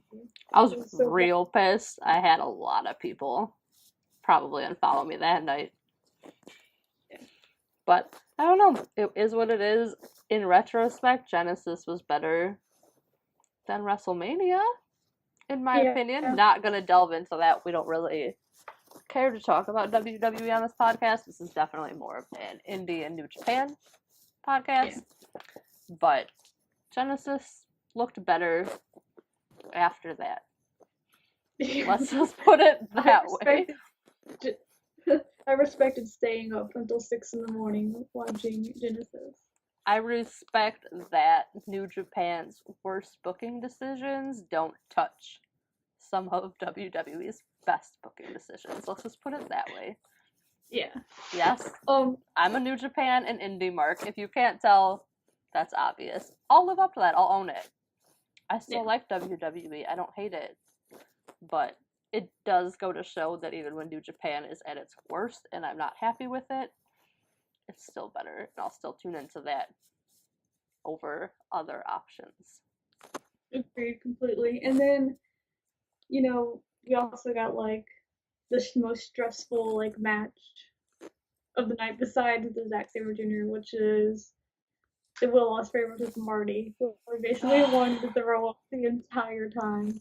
And what's funny is that we were watching it with our friend Casey, and we literally, like, he thought Will was being, like, a work, and we just kept saying, like, no. Yeah. Will Ospreay is screaming in pain.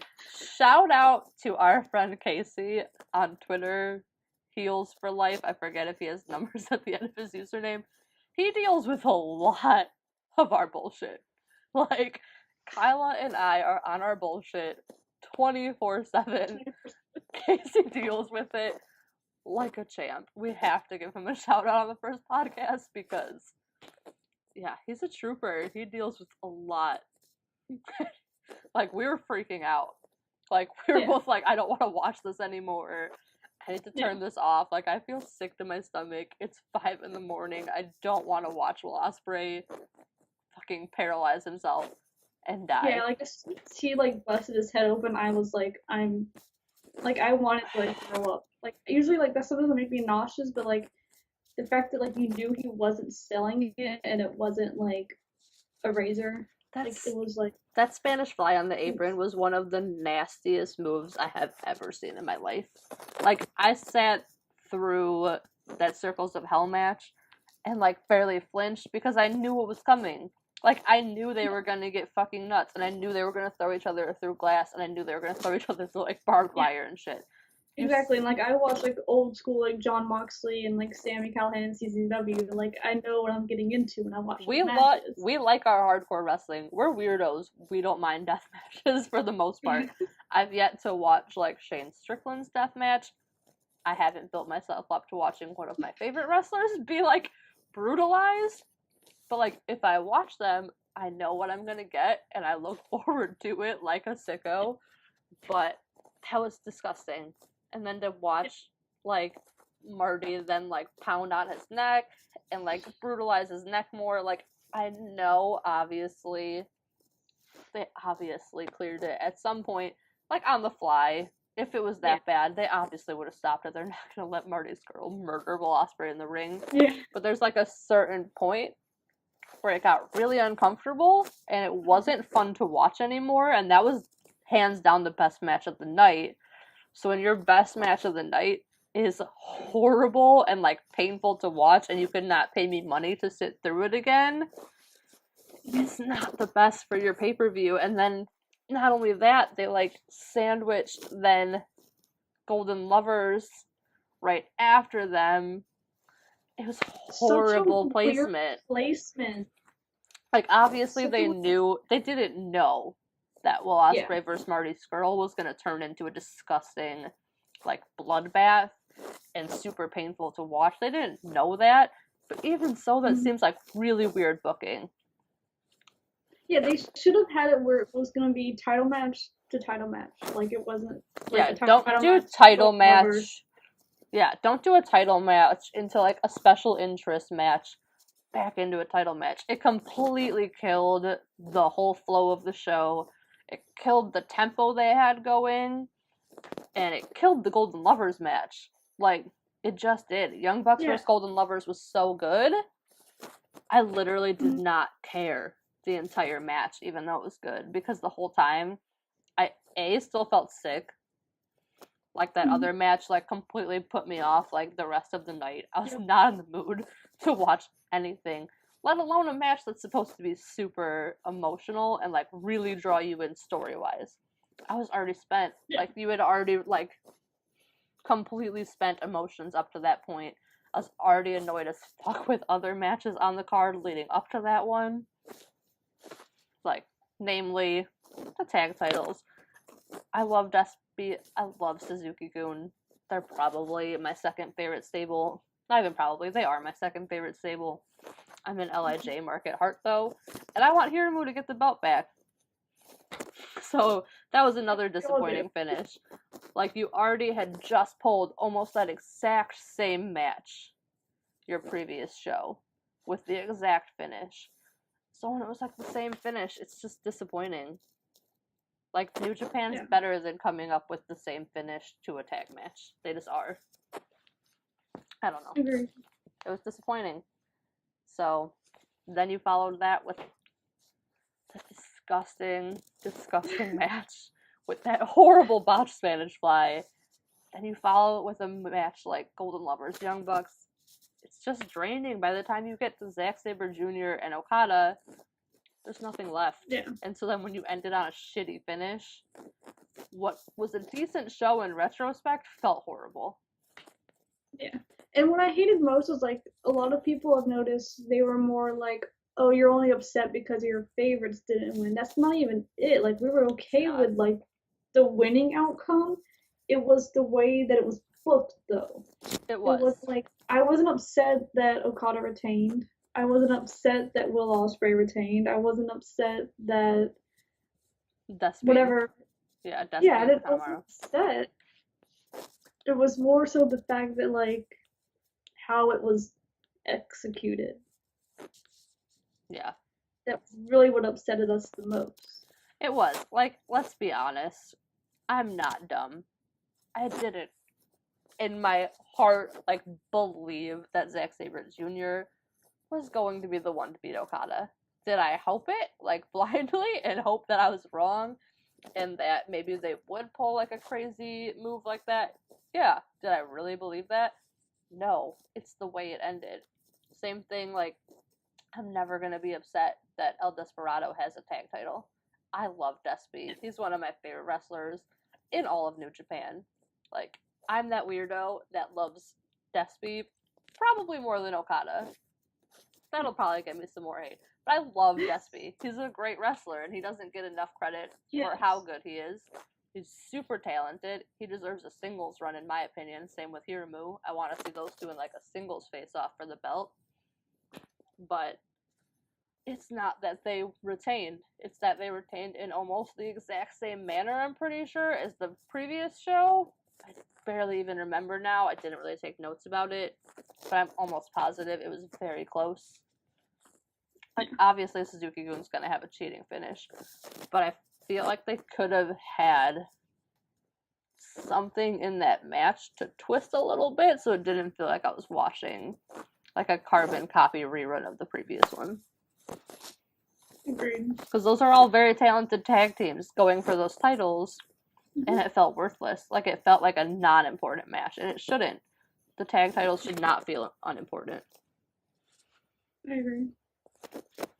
So, I don't know. Genesis was okay. It was definitely my least favorite showing from New Japan so far. But Yeah, for sure. I'm always gonna love New Japan though, even when they do stupid shit. Let's be honest, it's still some of the best wrestling you can find. And like I don't know, like for me it kind of almost felt like it could have been like a Road 2 show. It didn't seem like it was like a pay-per-view, you know what I mean? I kind I of got agree. that vibe because it had like a bunch of multi-man matches. And I was agree. like, And we had even talked about that in like a group chat with a bunch of people. A lot of people were really disappointed with the Genesis card. It's supposed to be a pretty big show. It definitely felt like more of a Road 2. There were a lot of mixed man matches that were super inconsequential and not important. Yeah. Even LIJ didn't do much. It like set up more of a feud with Naito and Suzuki, which was cool. And I like multi-man matches. I'll be the last one to complain about them. I love tag matches. Me and Kyla both love tag matches. We don't mind them that much.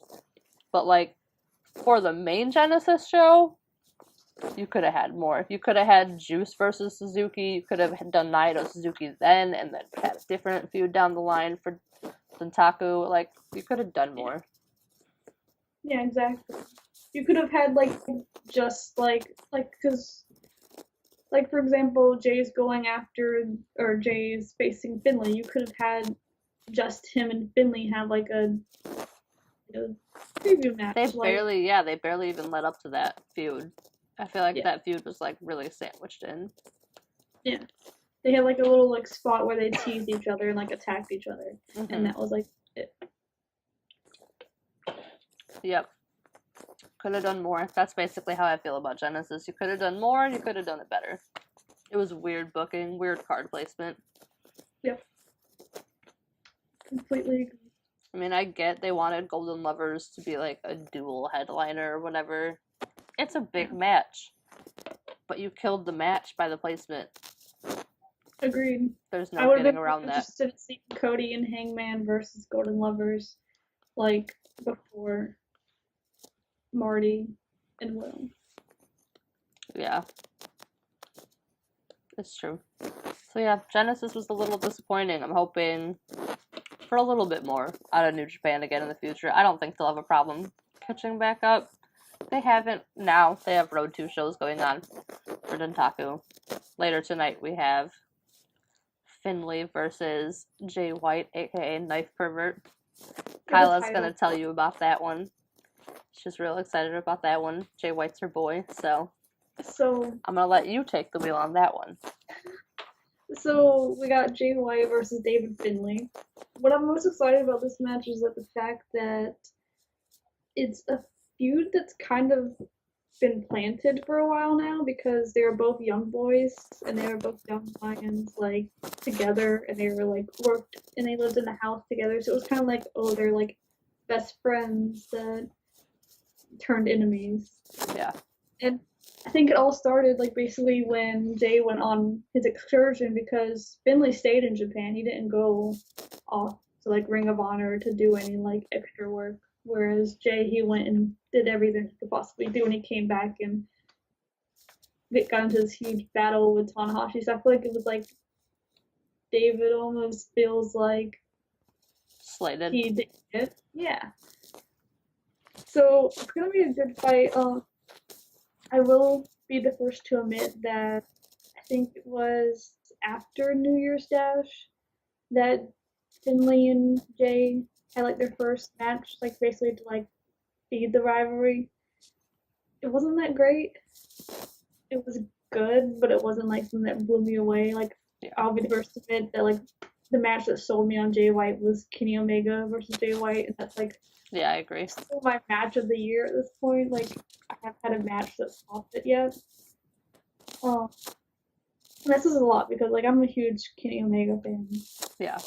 So like saying that like Jay White like beating Kenny is in my like top match of the year is kind of like might be surprising. Yeah. It was still a match. It was really good. Yeah. And then also you have Jay White versus Hangman that came from that match, and that was also like really good. Mm-hmm. I was, even though Hangman practically died on the apron. Yeah. Apron shots, like. I know a lot of people are really disappointed by Jay White and Hangman. I liked it a lot. Me too. I watched it like almost 3 times, I think, just Yeah. to like look at it all, and I was like, it's super good. Yeah, I mean, it was definitely a bit slower paced of a match, but I don't really mind that all the time. I mean, I like really strong technical wrestling matches. Those can be pretty slow sometimes. It's pretty drawn out watching people do just like painful submissions on people for a while. So I think I don't mind a slower paced match every once in a while, but I don't know. There was a lot of like dislike for that match, and that's one of the ones that I actually really like a lot.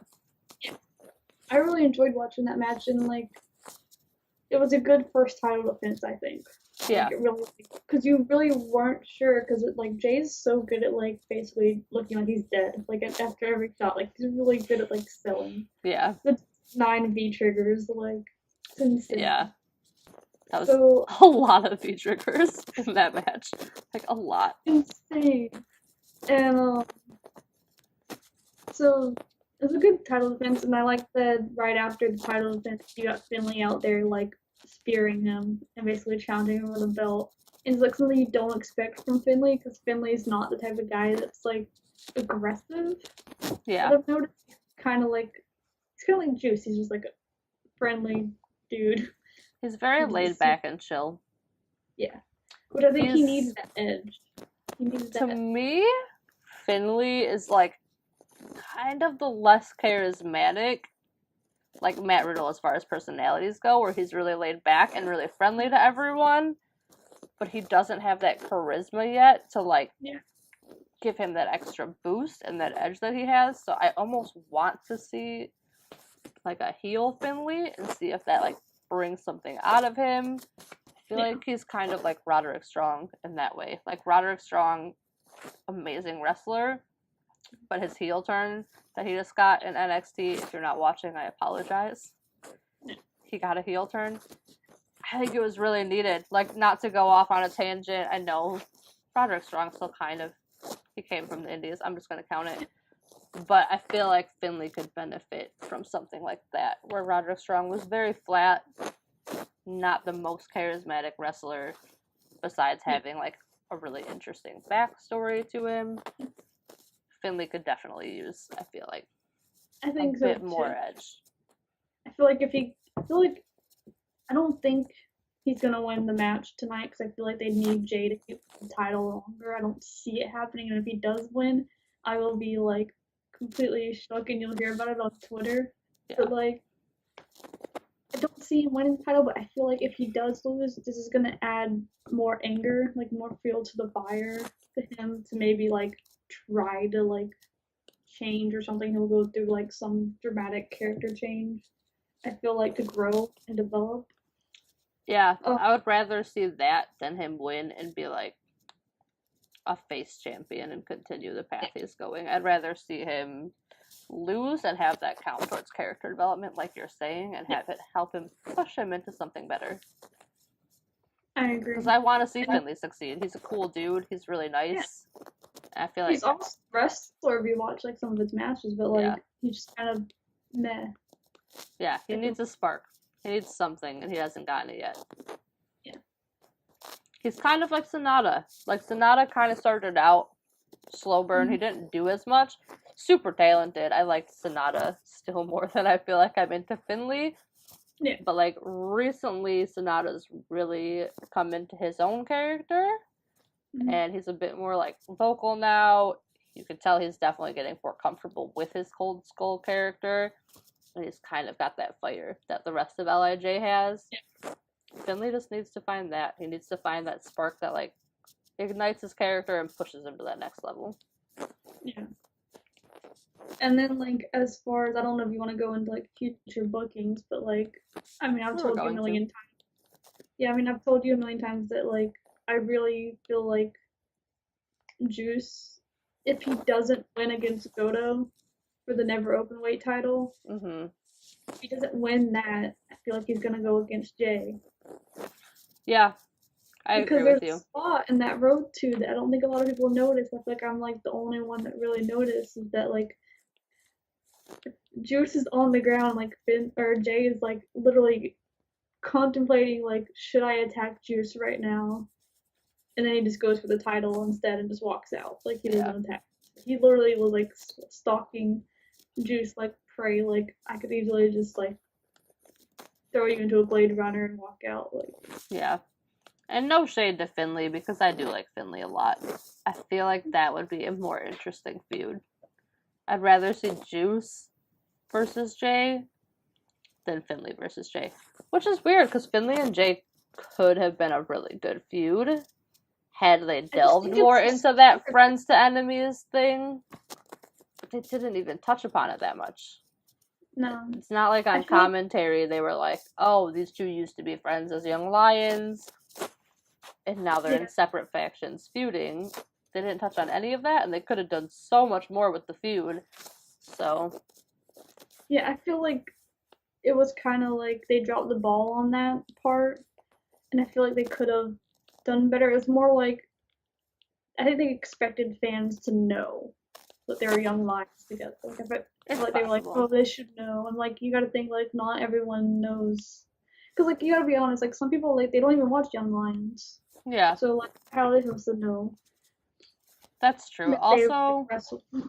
I just get the vibe that it's not like a match they're super invested in. Like, I think that's kind of like a throwaway defense. No, again, no hate to Finley. That's just what I think. I think New Japan is kind of just like throwing it in there to give Jay another title defense and another feud, and they probably have something better and like bigger planned for him that they're leading up to. That's just my like vibe I get from it. I just don't see them putting too much stock into the Finley versus Jay White feud. Same thing with him and Hangman. I feel like it was kind of like they had the one spot at New Year's Dash or whatever it was. It was New Year's Dash, right? I sound like an idiot. No. New Year's Dash was when Jay wanted, or Kenny wanted Jay to join Bullet Club. It was That's right. That's right. I messed it up. Was that a road? It was like when Jay defended, well, Kenny defended the title. Yeah, I forget what show it was, but it was, after the Kenny Omega defense when he lost the title. That was kind of their only interaction besides like a press conference. Yeah, and can I like just like go on a little bit of a rant here? Like, they didn't even like give Jay like time to celebrate. Like, in the moment I was okay with Jay not celebrating his win, but they like went straight into like Bullet Club and Golden Lovers. I think they overshadowed like his whole win, and I feel like that's really crappy of like New Japan to like. Yeah. I agree. You just got this random guy that just came back from excursion, who lost to Tanahashi at Wrestle Kingdom, and then he just defeated Kenny Omega, who's like the best in the world. Yeah, it's true. I mean, I wasn't a huge fan of the Tanahashi White match, but I wasn't either. It was not great of a match to me, and like that's why I meant like I wasn't a fan of Jay White until the Kenny match. Yeah, that's the one that kind of turned both of us around on him. Mm-hmm. That reversal of the One-Wing Angel is basically what single-handedly sold me on Jay White. So that match, that reversal literally like makes me weak. Like, I love that. Like, I could watch that GIF like a million times, and then the V-Chigger like jump like across the ring into Jay White's face. Yeah. So if you ever need to know, that's like Kyla's weakness, and mine is a good Trevor Lee fucking jumping double stomp. I could watch that move all day. That's like my favorite move in wrestling, is watching Trevor Lee leap high as fuck and just murder people with the double stomp. It's ridiculous. The first time I saw it, I like lost my shit. So there you go. Now you know more information about us. Yep. You'll learn more and more as we do these. Oh, you will. You definitely will. But yeah. So speaking of New Japan stuff, Kyla and I actually have a segment that we're going to be doing every episode, where the day before we're going to give each other an indie wrestler, and The challenge is to see who can book the indie wrestler we chose for the other in New Japan better, and you guys are going to get to vote on it. So we're going to post a poll on our Twitter page, the Power Bob-Omb Girls Twitter page, where you can vote for which of us does a better job with our bookings, just for fun, to see who can come up with a better creative idea for them. Yeah. We just want to see. We talk about it a lot. We came up with a booking for Joey Janela the other day, and it kind of just spurred a cool idea. So yeah. I am going to, like always, apparently this is the theme of the podcast, let Kyla start off. I gave her MJF, so now she's going to tell you how she would book MJF if he went to New Japan. Alright, and also, I'm just going to clarify, if you see me drawing, we have another segment We do. that, basically at the end of every during every podcast, we're going to choose a random wrestler. Sometimes we might make a poll to let you guys choose the wrestler, but what we do is, I'm an artist. She's amazing. You guys are in for a treat. It's amazing. So what I'm going to do is I'm going to make a drawing of any wrestler. Today I'm going to draw MJF since I'm doing his booking. And then what we do is we take a picture of it and we're going to send it to the wrestler and ask them to rate my artwork. And then in the next podcast we will tell you if they rated it, or if they completely ignored us like Trevor Lee did. Trevor Lee ignored me. He did. It's okay, I'm going to find him in September and make him rate it. Yeah, we're going to have him sign her beautiful artwork in September. Alright. So here's my MJF booking. Okay. I'm actually not going to draw while I'm telling you the booking. I'll That's draw fine. while You can draw while I'm doing it. So I literally just wrote this right before the podcast because I'm a slacker and had school today. But so I had it where MJF basically enters at the Best of Super Juniors because it's coming up and I feel like it's a good time for him to just show up out of nowhere and take over the world because he's better than all of us. He is. I don't think he would end up winning Battle of Super Juniors, but I feel like he would have enough impact they would want to keep him around for a while. I think he would probably join Chaos. I see him because I feel like Chaos is definitely the faction where everyone's better than everybody. I think he would be he would take Trent's spot at being best friends with Okada, sadly. Because I feel like they would just go around and just Okada is a friend whore. What's on Okada? Yeah, Okada is a friend whore. Let's just be honest. Yeah, I think Okada just basically follows everybody else around. So I feel like MJF would definitely take advantage of Okada listening to him. So he'd probably trick Okada to get into a lot of trouble.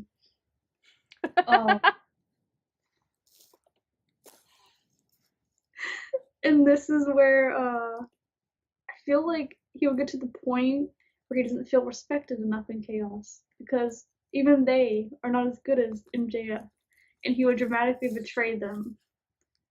You know, he would be like, "I'm done with you guys." I don't know how he would betray them, but he's gonna maybe he'll attack Okada. I don't know. I like it. But then he decides out of nowhere to join Suzuki-gun. Nice. Because why not? Why not? I could see it. I feel like after staying with Suzuki-gun, he would eventually get on the fast track to get in the junior heavyweight title and get in that picture, and then he would probably have a long run. I could also see him eventually probably trying to move up to the heavyweight division. He seems like he could be one to actually put on the muscles and stuff and actually get there. He's surprisingly muscular in person. MJF is for lack of a better word, he's pretty thick. Let's just be honest. But I feel like he would definitely be in the junior division. I could even see him maybe tag teaming. I would like to see him tag team with Zach. I think that would be a weird little tag team that actually could dominate probably. That'd be a sassy as fuck tag team.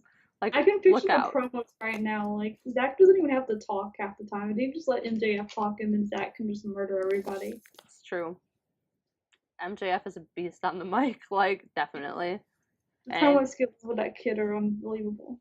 it's true. And he has a mean streak that would make Minoru Suzuki proud, so Yeah.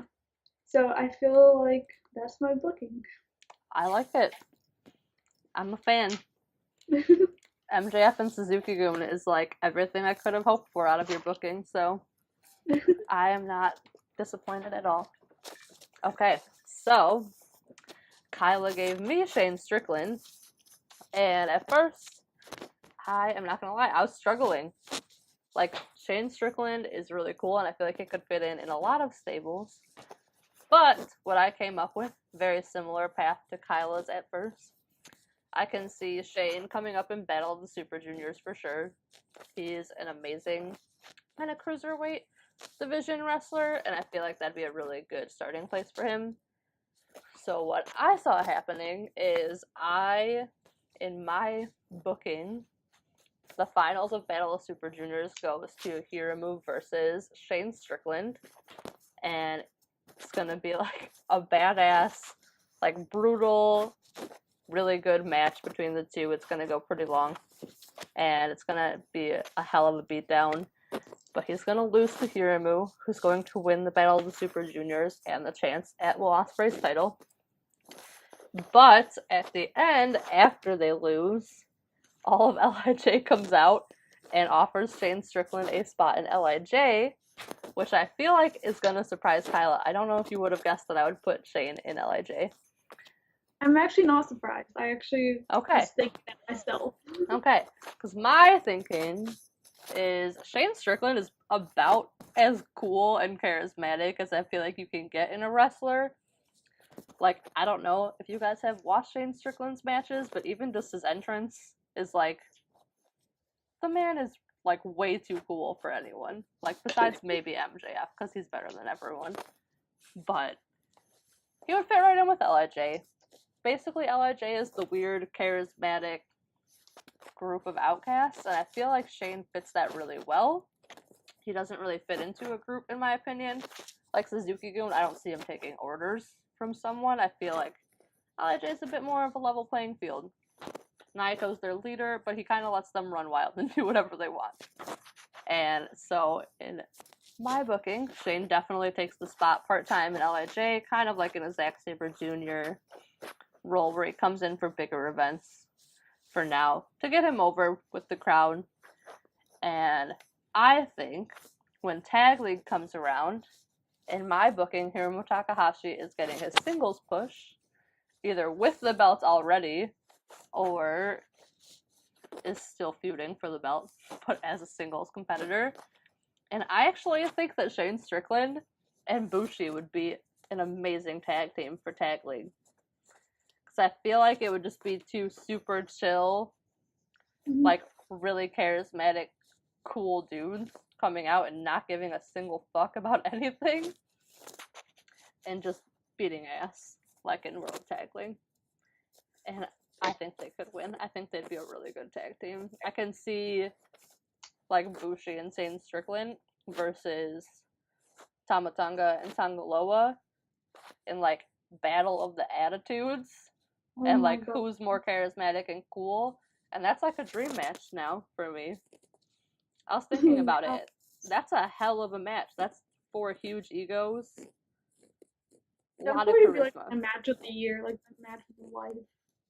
So, like, that'd be like a charisma face-off, and I feel like Shane Strickland honestly would play a pretty cool role in LIJ. I feel like he would bridge, because LIJ's whole thing is that they're global, so I feel like that would bridge how they already have that connection to Mexico, obviously, because that's where it came from, was CMLL, and the stable with Andrade Cien Almas, who was La Sombra, and Rush, as they like to say. Like, I really loved when they were facing CMLL, and the descriptions would be like, Roosh! Like a really high-pitched voice. I don't know. That's what I always think of when I say his name. But Shane Strickland could be like their USA connection. Bring a gaijin into LIJ. That's not something I knew I really wanted, Apparently it is. Because I can definitely see Shane fitting right in with a bunch of outcasts that are a lot different than what people probably expect them to be just looking at them. So that's my booking. I didn't get past Tag League. He's just part-time, like Zack Sabre Jr. I didn't even like have like any like I couldn't like think of like what I would want when I would want him to win. I feel like he could win before Wrestle Kingdom and then lose it at Wrestle Kingdom. I don't think he'd be like a junior heavyweight for too long. But just enough to be like cocky about it. If I feel like Shane went for a title, I can see him going for the Intercontinental or the Open. Obviously the tag titles, I really feel like him and Bushi would be like a really good tag team. That's like the main thing I latched onto. Like I pictured Bushi coming out in his like super amazing handmade masks with Shane Strickland just being Shane Strickland and looking like the coolest person on the planet.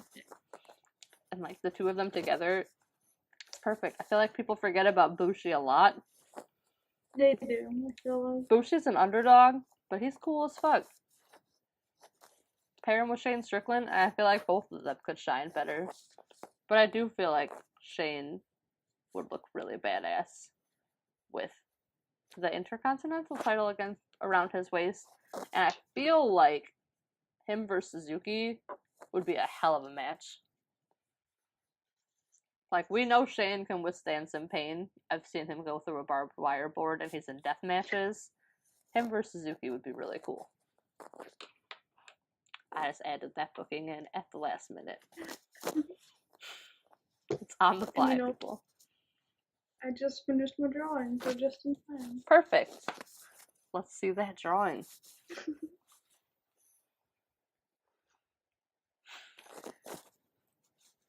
I'm dying. Is that a child?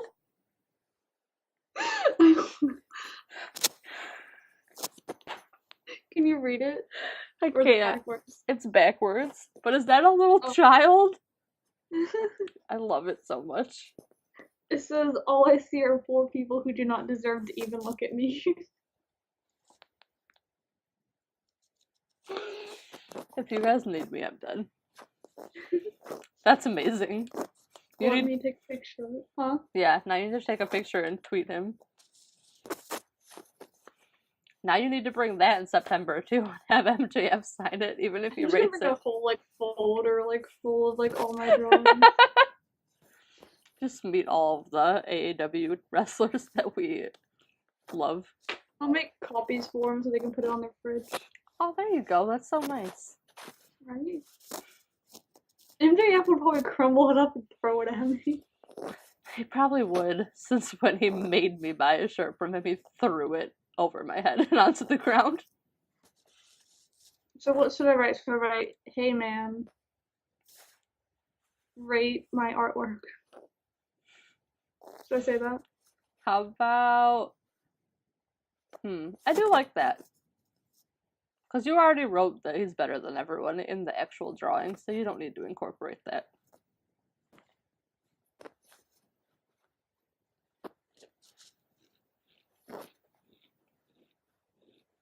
Alright, so...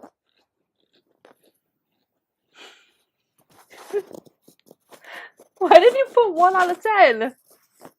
Wait, should I not put that? I thought that was like the rating system, like 1 out of 10. No, it looks like you're rating your own artwork 1 out of 10. Rate my artwork on a scale of 1 to 10. Oh. Don't look like you have horrible self-confidence. MJF can smell that, and he will latch onto it and be even more mean.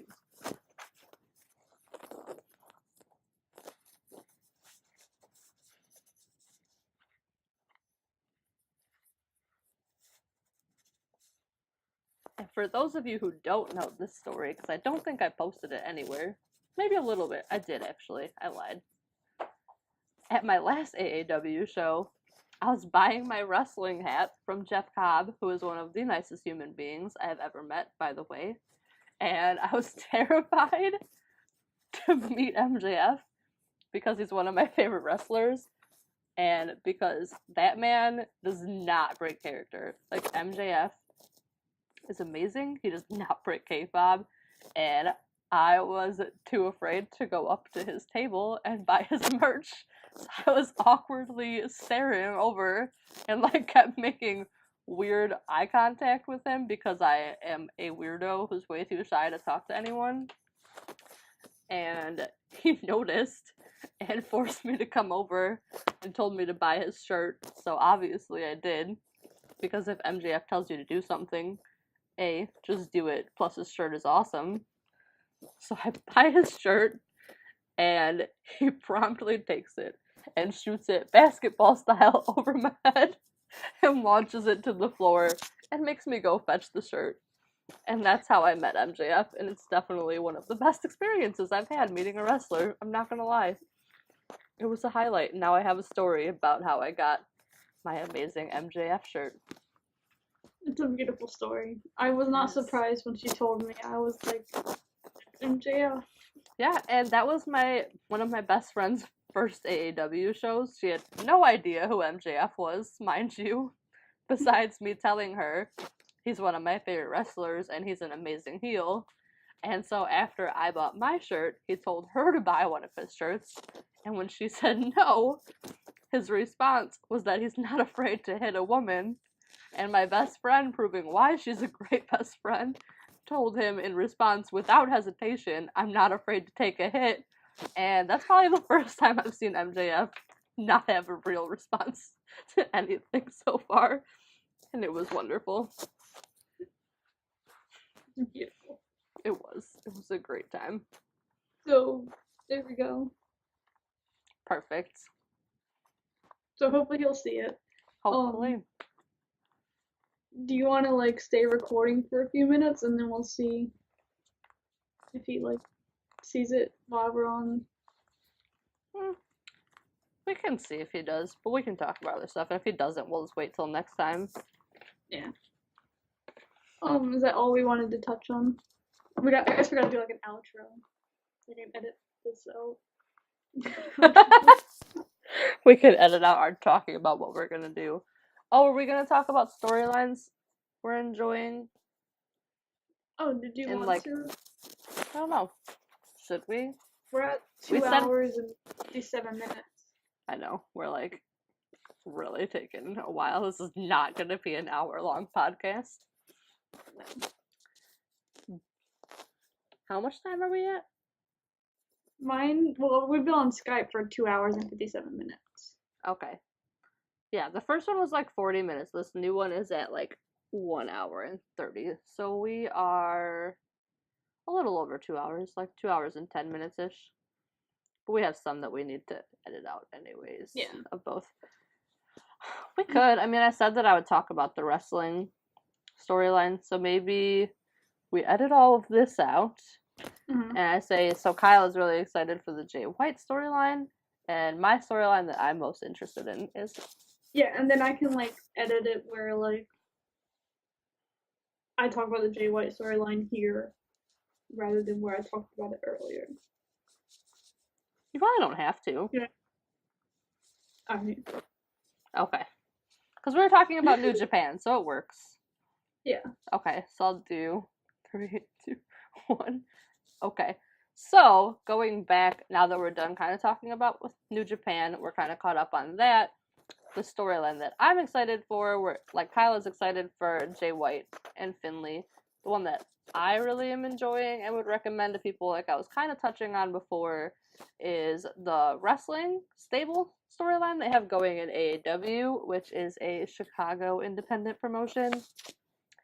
Wrestling is a stable with David Starr as their leader, Jeff Cobb, Trevor Lee, and Eddie Kingston.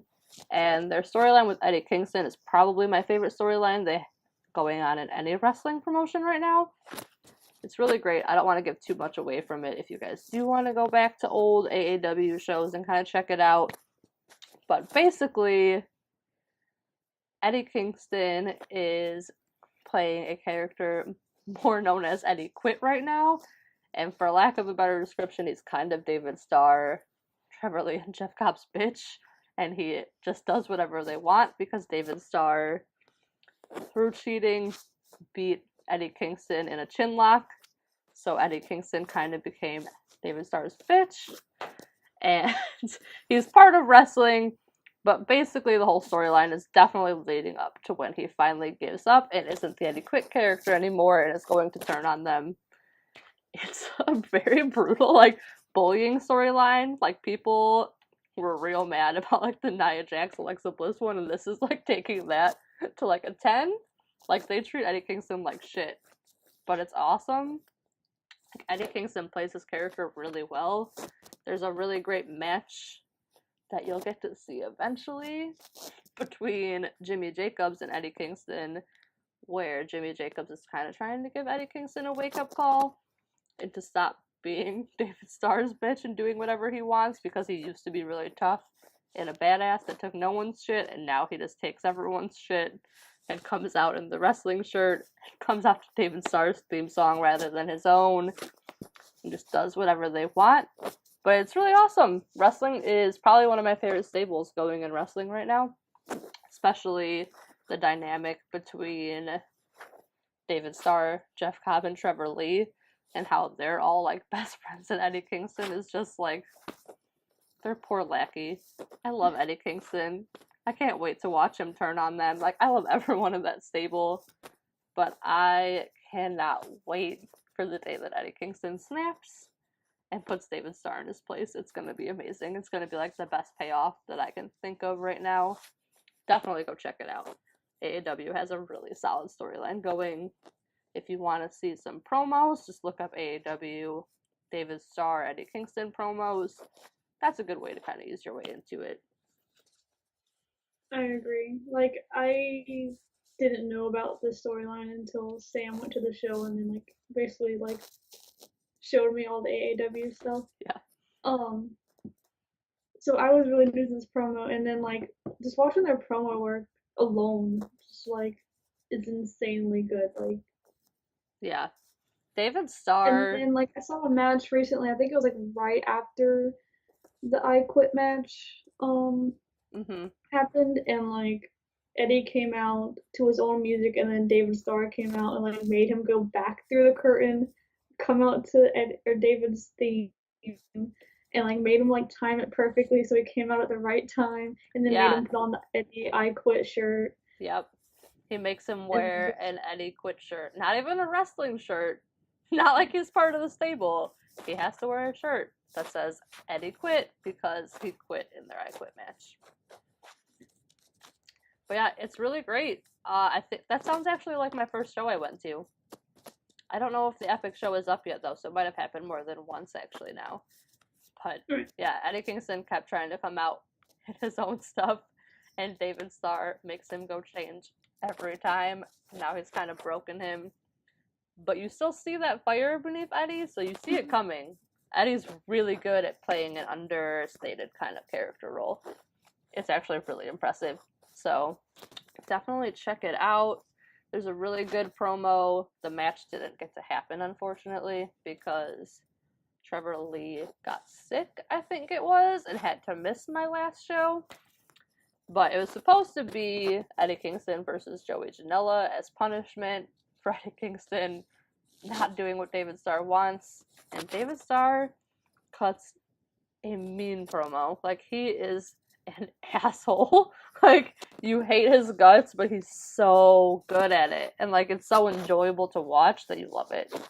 So, it's just him really laying into Eddie, being so mean with, like, so many low blows. And Eddie plays it off perfectly as just being, like, dejected and apathetic and depressed. It's awesome. I literally cannot talk enough about how much I love the wrestling storyline and how much they hype each other up, with the exception of poor Eddie, who they just torment constantly. Yeah, they're definitely, like, a great faction. Like, even, like, besides having Eddie there, like, just them three alone. Like, when they're, like, out there, like, shooting promos. Like, I recently watched them versus OI4K. Yes. And, like, so good. Trevor was out there, like, talking about his $1 million and all this stuff. Like, I was, like, Impact Star. Trevor Lee and David Starr together is, like, a dream team of just cocky dickheads on the mic, and then Jeff Cobb is just like their strong, silent, like bodyguard friend that's always just back there looking really cool. And it's just a really interesting dynamic. It works really well. What I think is funny is like you only see that side of Jeff Cobb when he's at AAW. Like you don't see it like in PWG because he's teaming with Matt Riddle, and you don't see it in New Japan. Yeah, and it's like kind of the same with, well, not with Trevor. Trevor's Trevor everywhere. But like David Starr, like one thing, if I can point it out from like spring break to like AAW, there's this friend we have in our group chat that was like, oh my god, I love David Starr. Like, I love how wholesome he is in this promo leading up to his match with Quackenbush at spring break. And I was like, David Starr is like so not wholesome. Like, he's such an asshole. But he's so good at playing like a sympathetic babyface too. Yeah. But then at AAW, he's like the cockiest, most like mean individual you can get besides like MJF. Like MJF is sometimes a more likable character than David Starr can be. And like that tells you something, because MJF is just like, he's really good at what he does. He's good at getting heat. But like, I just love MJF. Like, he's so funny. David Starr is just mean, and I love it. He's one of my favorite wrestlers. But man is mean. Like, if it counts for anything, my friend Carrie had not seen any storylines, and there was a match at our last show that we went to with wrestling versus Keith Lee, Desmond Xavier, and Zachary Wentz. I can't wait for people to see that match. It's so good. But David Starr just berates Eddie Kingston the whole time, and my friend turned to me and was like, why doesn't he knock that little skinny bitch out? Because he could definitely kick his ass. And I was like, it's storyline. Like, you have to wait. It's gonna get to it. It'll be great. But right now, he just needs to take the beating. Like, they're doing a great job when someone can come in for the first time towards, like, halfway to 3/4, probably through where they're going, and be like, wow, that guy sucks. And I can't wait for Eddie Kingston to get his revenge on him. Like, that's a good storyline when anyone can join in at any time and be like, I can't wait for him to get his ass kicked. Yeah, exactly. Like, I jumped in the middle of it, and I'm just like, I'm already hooked in it. Like, I'm just like, so good. Anyone who doesn't know who Eddie Kingston is, he's not, like, you don't look at him and think, oh, this guy will be a really good sympathetic character. Like, that speaks to his character work. He's an intimidating, tough-looking dude. Yeah. Like, Eddie Kingston is a scary-looking dude. You wouldn't expect to be like, oh, I can't wait for him to get revenge on David Starr for constantly being such a dick to him. Yeah.